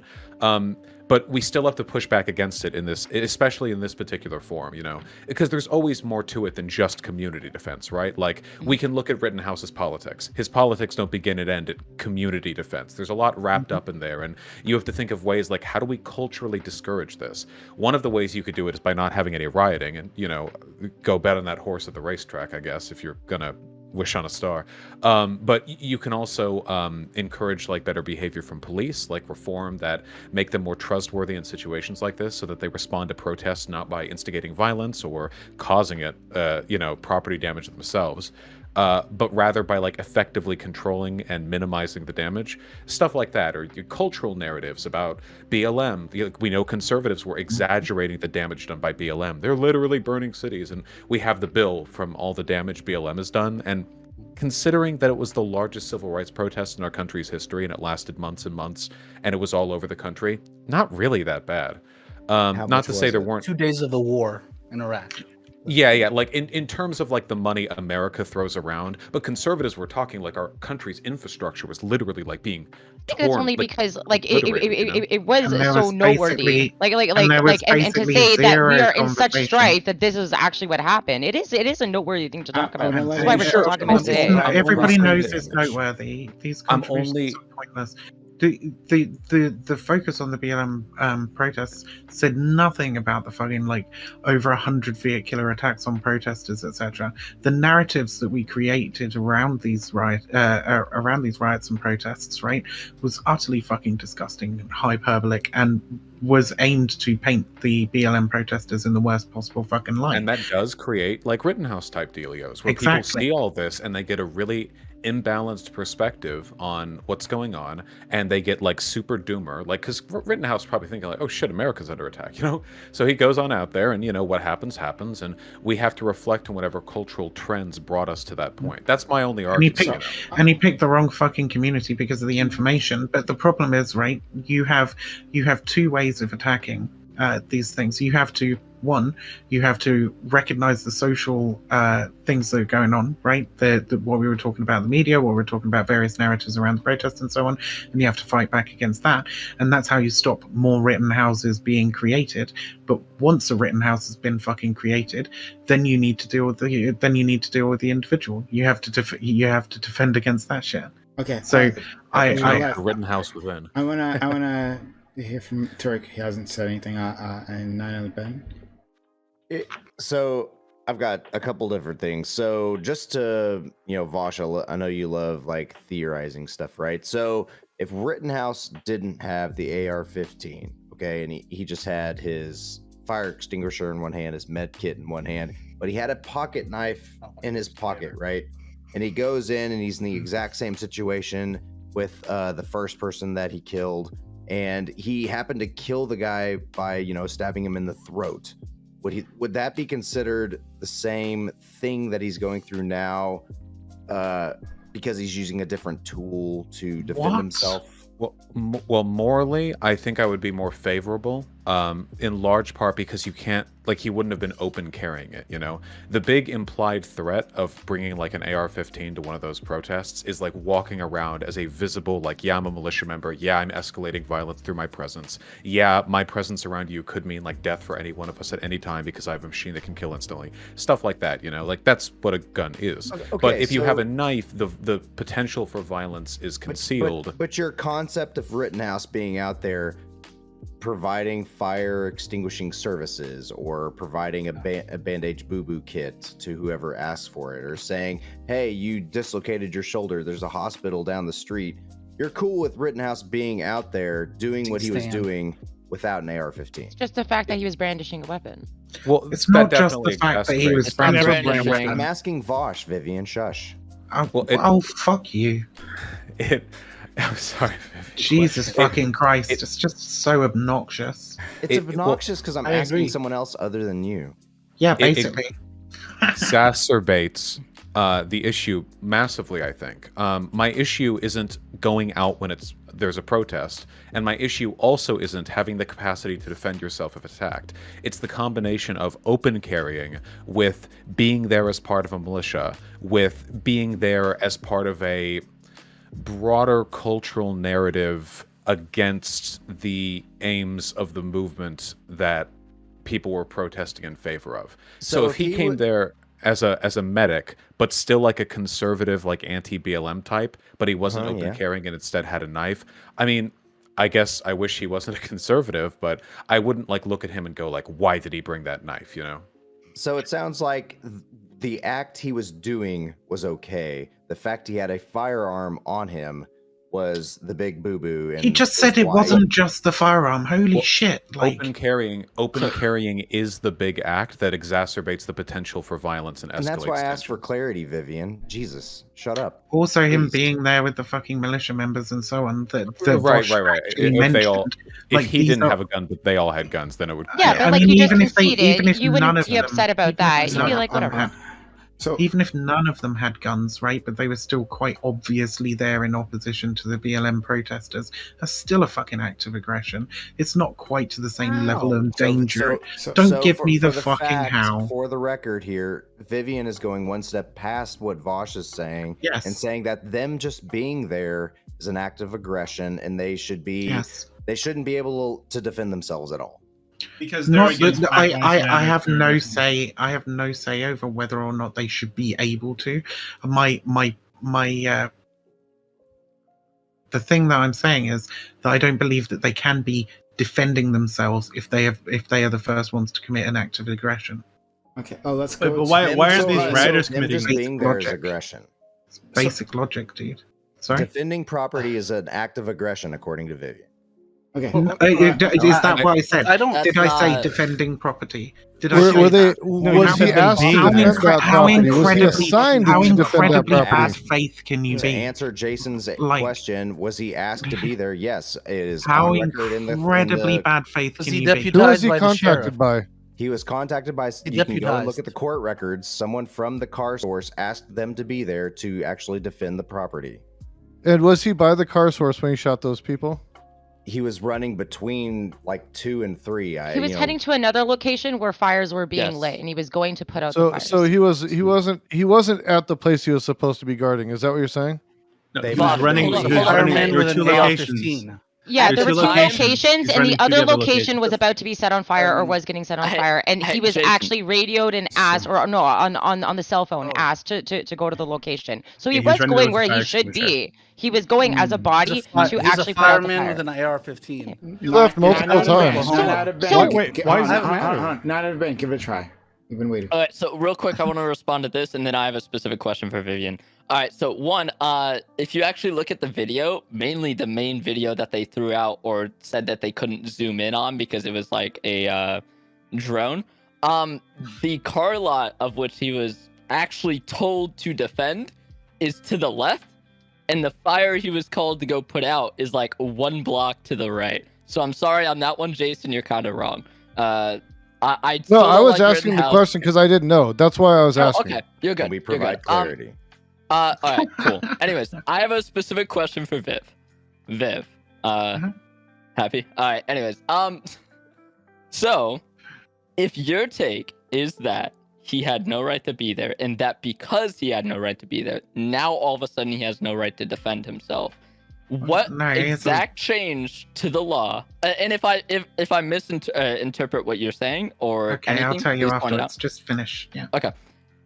What exact change would you make to the law to make Rittenhouse guilty instead of innocent? And how would that actually affect other people who might also be innocent in the same exact scenario at a BLM protest on the left? This entire situation is a result of disorganized protest, in my opinion. Right? I don't think there should necessarily be a change to the law. I think there should be many changes to the law, but I don't think there should be a change to the law. Do you think Rittenhouse should be pertaining in to jail? this. Yes or no? Do you think Correct. Rittenhouse should be in jail? Yes or no? Okay. No, I think he should be dead. Okay, fine. Let's assume he doesn't die, just because there's no point in even venturing into this if he's dead. No, there is a change point in in law- venturing into it, right? Because No, I don't have a prescription for a change in law. I don't think there should be a change Okay, in law well- according to this. I don't make. Well, if law is codified morality, and you're saying morally Rittenhouse is wrong, but then you're saying there shouldn't be any change in the law, then that's Morally, just a lot of inconsistent. morally, a lot of things are wrong, but we don't fucking legislate against them. I would say cheating on your I partner is agree. fucking wrong, but I'm not going to put somebody in fucking Also jail for lying it, right? because of First Amendment. And the reason, and what is the reason why though? The reason why is because anytime we crack down on those certain things, it leads to unintended consequences. Right, such so as I'm not if we arguing crack for down on I'm not lying- arguing for state action in this case, am I? Okay. Wait, so you're saying these people should have Hold up. run him So- out, and if they resist up. being run out, he should have been killed? Yes. Okay, but here's the issue. When you are allowing something like that to happen, then you inherently allow somebody to take it into their own power and be a vigilante. If you're saying no state action is allowed, but also I Kyle didn't say Rittenhouse no is state action is allowed. I don't have control over Okay, what the state do. I'm saying as in your moral prescription is saying the state should not change its law. But now also you're saying Kyle Rittenhouse is not allowed to be a vigilante, but the left is? I'm sorry, like you Right. can't input that into a legal system and have it I'm work. not saying. Wait, they're I not think talking you're. about I a think legal you're. system, and I they're not think even you're talking about running people out of town anymore. They just want to kill Kyle. Yeah, basically what Vivian's saying is that you just said you want him dead. You said you you said that if these people show up to defend these buildings, you want them dead. I'm saying. Yeah, Viv is saying that some people Viv is are saying- okay to be vigilantes, but other people aren't. Well, that's basically what Viv is allowing. Yeah, and if you're That's either the counter thing Viv is allowing. protesting Oh, Viv is or saying- protecting Viv the is building saying- that her Viv is group saying- might burn down, she thinks you should be killed.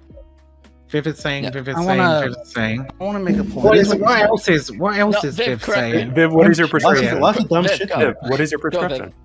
When What's your I say he should be, prescription? when I say he should be dead, what I'm saying Can I is just hear right. the N word from that- Viv? What? No. The N word. What was which Stop particular trying to N word? Which The word? N word. Don't say it a third time. No, say it a Don't third say I it didn't. again. I didn't say the N word. No. You're gonna Oh, summon I see, Dusty. I see, I see, I see. Answer Doobie's question, Vivian. Yes. What? Don't, So what is you your fucking prescription? order me around, you cunt? It's not a legal prescription. It's a moral prescription. You With guys some are moral- really asking stupid questions, to be honest, of Vivian. What is it? I mean, what is? It's What not a is? stupid Oh question. my fucking god! What What is? was No, the question? no, it I'm is sorry. really stupid. Like you guys are all circle jerking about these dumb like hypotheticals that I've been really gooning this get us entire time. nowhere. No, I I've think my literally been hypothetical saying is that very everything fucking- that you guys are talking about doesn't matter to whether or not he's like did self-defense. Ideally, At the end of the It day, was he was morally and running ethically away. wrong to be there and do what he At the did. That's end all of I'm the going to day, say. at the end of the Whatever day, happens with nothing the law is the law. before. At the end of the day, nothing before what he was doing when he ran away. Anything that you want to say he was doing before that, he was running away. So legally, and in this situation, anything that he did before is now null and void. None of that fucking matters because he was running Totally matters. away from the situation, and somebody continued to aggress upon him. At that time, he now has a right to defend himself. According to the Simple law, as he that. could have been running down the street going No. N-word, N-word, N-word, According- N-word, and no one's allowed to just let assault you for Vivian that. dig We her can grave. shame you So- and so whatever. we You can file a we keep report. going in circles here. They Like, should be- Vivian is not allowed. making Vivian is They not should be making a legal allowed. argument. Even as Vivian is making a moral argument. Well, I'm I mean, asking I'm making a moral she's not argument. going to make a I'm not legal making- prescription as to what we should change in the law. What is the moral prescription? What should have happened, Kyle? What I started saying, right, is this entire situation is a result of disorganized protest. Fucking protesters should be organized. They should be fucking armed. And then it's very likely that Kyle wouldn't have fucking shot anybody anyway. Because when you come up against a large group of armed protesters, much less violence is likely to occur. We saw this. We saw this with. We What saw about this mob with the black. mentality? We saw this with It's amazing, isn't it? They want to tell me what I've said, but they don't want to actually listen to what I actually say. It's amazing. So okay. So what are we? Sorry, really quickly. What are we currently discussing? Well, I think we're discussing why I said that Kyle Rittenhouse should be dead, right? I don't think he should be dead. Honestly, I think that the entire event could have been fucking avoided by having. I'm not fucking backtracking. I'll get to it, okay? Just keep your dick in your pants for 5 seconds instead of spaffing all over the place, you dweeb. Now, I think a properly organized protest this wouldn't have fucking happened, basically, right? Because he would have been faced with a wall of armed protesters, and there would be no fucking way that you're going to open fire against a whole bunch of people like that, right? It would just be suicide. It would be really fucking stupid. We saw this happen with the Black Panthers when they marched on the courthouse. Now, after the protest, right, there was a lot of retribution from the police, and there were gunfights and so on, and certain members were assassinated and so on. But during the protest, entirely peaceful. We saw this at Charlottesville, where a group of armed fucking anarchists took control of the park, and that was like a fucking sea of peace in the middle of an absolute fucking hellscape of violence, right? Because none of these fashy fucks wanted to charge in against a group of organized armed protesters. So that shouldn't have fucking happened. Now, if you don't have that, right? If you have somebody who's just fucking shot somebody who is at your protest and you have a gun, you should have fucking shot him. The dude who had the fucking pistol should have fucking domed that kid. There we go. The two people who fucking rushed him in the street were fucking heroes because they had a fucking. There was an armed. Rittenhouse did self-defense. As far as they were aware, as far as they were aware, there was an active shooter on scene who had already fucking killed somebody, and they attempted to disarm him. Now you can say that was stupid, right? But when people try and do this in other situations, like, we still recognize the certain degree of bravery and heroism on putting their life on the line to protect the other people around them. Vivian, okay? So hold on, hold on. Can I interject? Hold on. Seriously. Hold on, shut up. Doobie, only facts, and then Turk, okay? So yeah, actually, I just want to clarify what you said, Vivian, because what I heard was kind of batshit crazy. So I want to make sure that you weren't saying that thing. Right. So my understanding is that you said that people who are there to protect property, quote unquote, were there on the side of white supremacy, and because they were there on the side of white supremacy, they have no right to defend themselves, and the protesters should have run them out of town when they got there, and that if they resisted being run out of town by these protesters, they should have been killed. That's what I heard you say. Depends on the resistance. I said that you should use the minimum amount of force necessary to run them out of town. If they turn guns on you, then yeah, you should fucking shoot them. Okay, so if they're just if they go there to wait one second. So if they go there, if this let's say that they're the actual owners of this car stores thing, whatever the fuck it's called, right? And he's there with his family or his friends to defend his business from these protesters who the night before were setting things on fire. Do you think that those people should also be beaten and run out of town?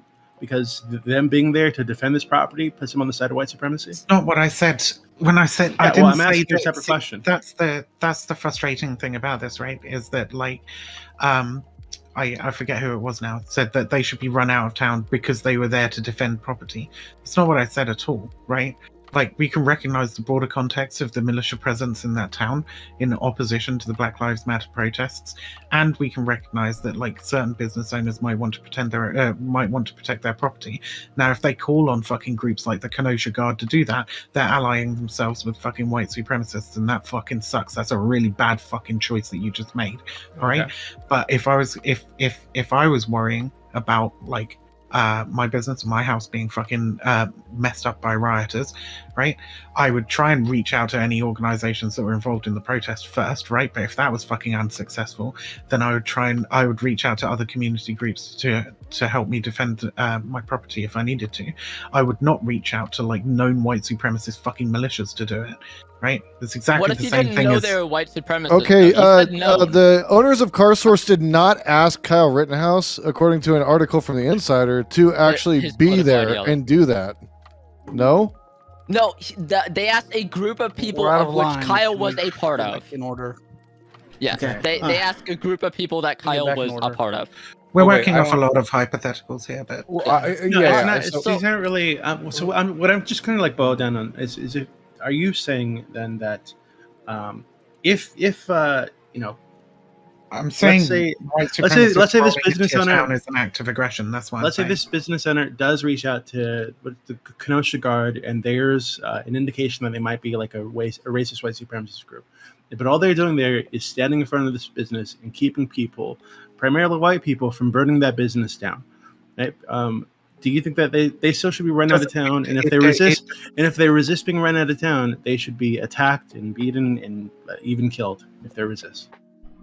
depending on the level of their resistance, obviously. You Okay, shouldn't so the answer is you yes. shouldn't kill somebody unless it's So yeah, your necessary answer to is stop yourself yes. from So being let's go to killed. the next person. But my answer is yes, because even if you're going to fucking give out lollipops to children with fucking Nazis, you've allied themselves with yourself with their cause, and allowing them to be quote unquote the defenders of the community, right, helps to raise their profile and advance their cause. That's not something that you gift to those fuckers. I propose so something. Okay, let me. So, only facts. Tarek, Vaush, jump in whenever. But okay, I'll only make it facts. really quick. I'm tired of this being an interrogation of Vivian. Second of all, I'm really tired that we're not asking the right questions, such as the failure of the police. All the people here and in this country that want to talk about the thin blue line, and they're defending this and that and our safety. With all the goddamn MRAPs and vehicles and all the militarization of the police, why the hell can they not secure a goddamn gas station or a car dealership? Why are they kettling protesters on bridges? Why in the '92 riots did they push people towards Koreatown? Blacks. Yeah, I don't think you're going to Latinos find against anybody Korea. disagreeing that the police fucked Dude, up and that they should be like Doobie, a... stop, Doobie, I'm not being under interrogation at the moment. Yeah, but you're third of just all- saying things that everybody's agreeing Third with. of all, That's why I that's just what we're let not him talking I don't about. care. Third of all, don't make me go fanatic on you guys. Third of Do all, it, bitch. I love you. I'm sorry. I like him too. Third of all, I live in Oklahoma where it is no permit concealed carry and no permit open carry. So anybody walk around with whatever they want, concealed or not concealed, without a permit. I went to many a BLM protest. I went to when Trump visited, when Biden visited. There were times where property was damaged, and not at one time was there a LARPer out there with their legal weapon to I don't know, mete out justice or defend property. Because like you guys like to say, guns don't hurt people, bad people hurt people. And Kyle Rittenhouse is a bad person. Second of all, we talk so much about property. We act like it's some holy enshrined thing. But when Tulsa Black Wall Street burnt down, to this day, 100 years later, people still deny it even happened. Lots of other black property was burnt across this country. We don't talk about defense of other historical injustice. Only now, when it's a Starbucks or talk. Yeah, why is any of this relevant to whether or not it was okay for them to defend a business in this community? Well, that's not even the question. The question They is didn't whether hire Rittenhouse, though. No, but none of that's Oh, the they weren't question. paying though. him, The so question it's- is whether or not it's wrong. Rittenhouse had a right to defend himself or not. Is he guilty or not? That's the question. That's not the question. I don't care about him being guilty or not. We have a fucked up justice system as it is. So he is guilty, he is not, is immaterial. We're coming at it from a systemic and a cultural sense, or at least that's where I'm coming at it. Culturally, we have a really fucked up social culture in this country. That's all. We can talk about the law. We can talk about definitions and pedantics. But that's So- how. So, So so, to okay, address- hold on. Well, Vaush, the Turk. Also, we are at level 1 hype train. You guys want to help out the channel, enjoying the content? Help us Come on, out. Vaush, Sub give to it the to me, channel. Gift bits Let me go. or gift subs. All that does help the channel. Allows us to keep doing this. We're at level 1 hype train. 70% left. Can we get to a level 2 hype train? Thank you for those who've been helping out so far. Vaush, Turk. Okay. Let me Three go. things. Let me go, Vosh. Let me go, Vosh. Let me go. Come on. Control your impulses, please. Can I go real quick? I'll be Sure, quick. go. Thank you. I appreciate it. So anyway, 3 things that I've had built up, okay? First of all, only facts. You got to DM me what your camera is, okay? Because that field of view looks sick. Second of all, It is nice. It is nice.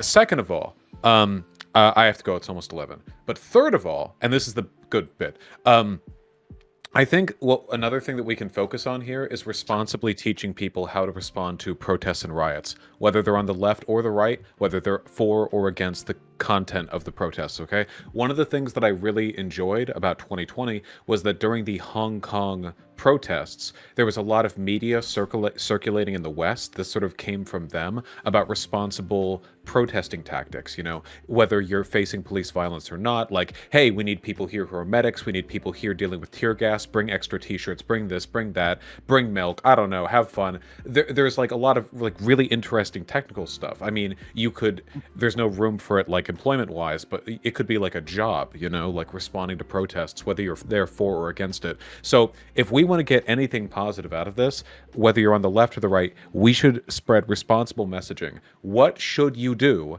if you think there's going to be a riot in your community? How do you help your community? How do you avoid violence, mitigate property damage? And there's a ton of resource out there for that online, very worth looking into, but we should pay attention to it, because if we all follow those guidelines, we would have a hell of a lot less property damage and a hell of a lot fewer deaths than if we all wanted to do our own John Wick, Rambo, vigilante, neighborhood protection squad shit, you know? Thing is, like, the exact thing that everybody's like, oh, car rent now totally has a fucking right to do, etc. The exact same thing that people were advocating for landed a fucking anarchist recently in prison for like fucking 2 years for saying that they should have that similar response to the Capitol riot, right? Like, anarchist returns, who cares? So if you're I- asking well, for I don't- consistency, no, do you no, want no, them no. both to be All free, or I'm do you want saying- them both to be arrested? All I'm If you're asking saying- for consistency, which way?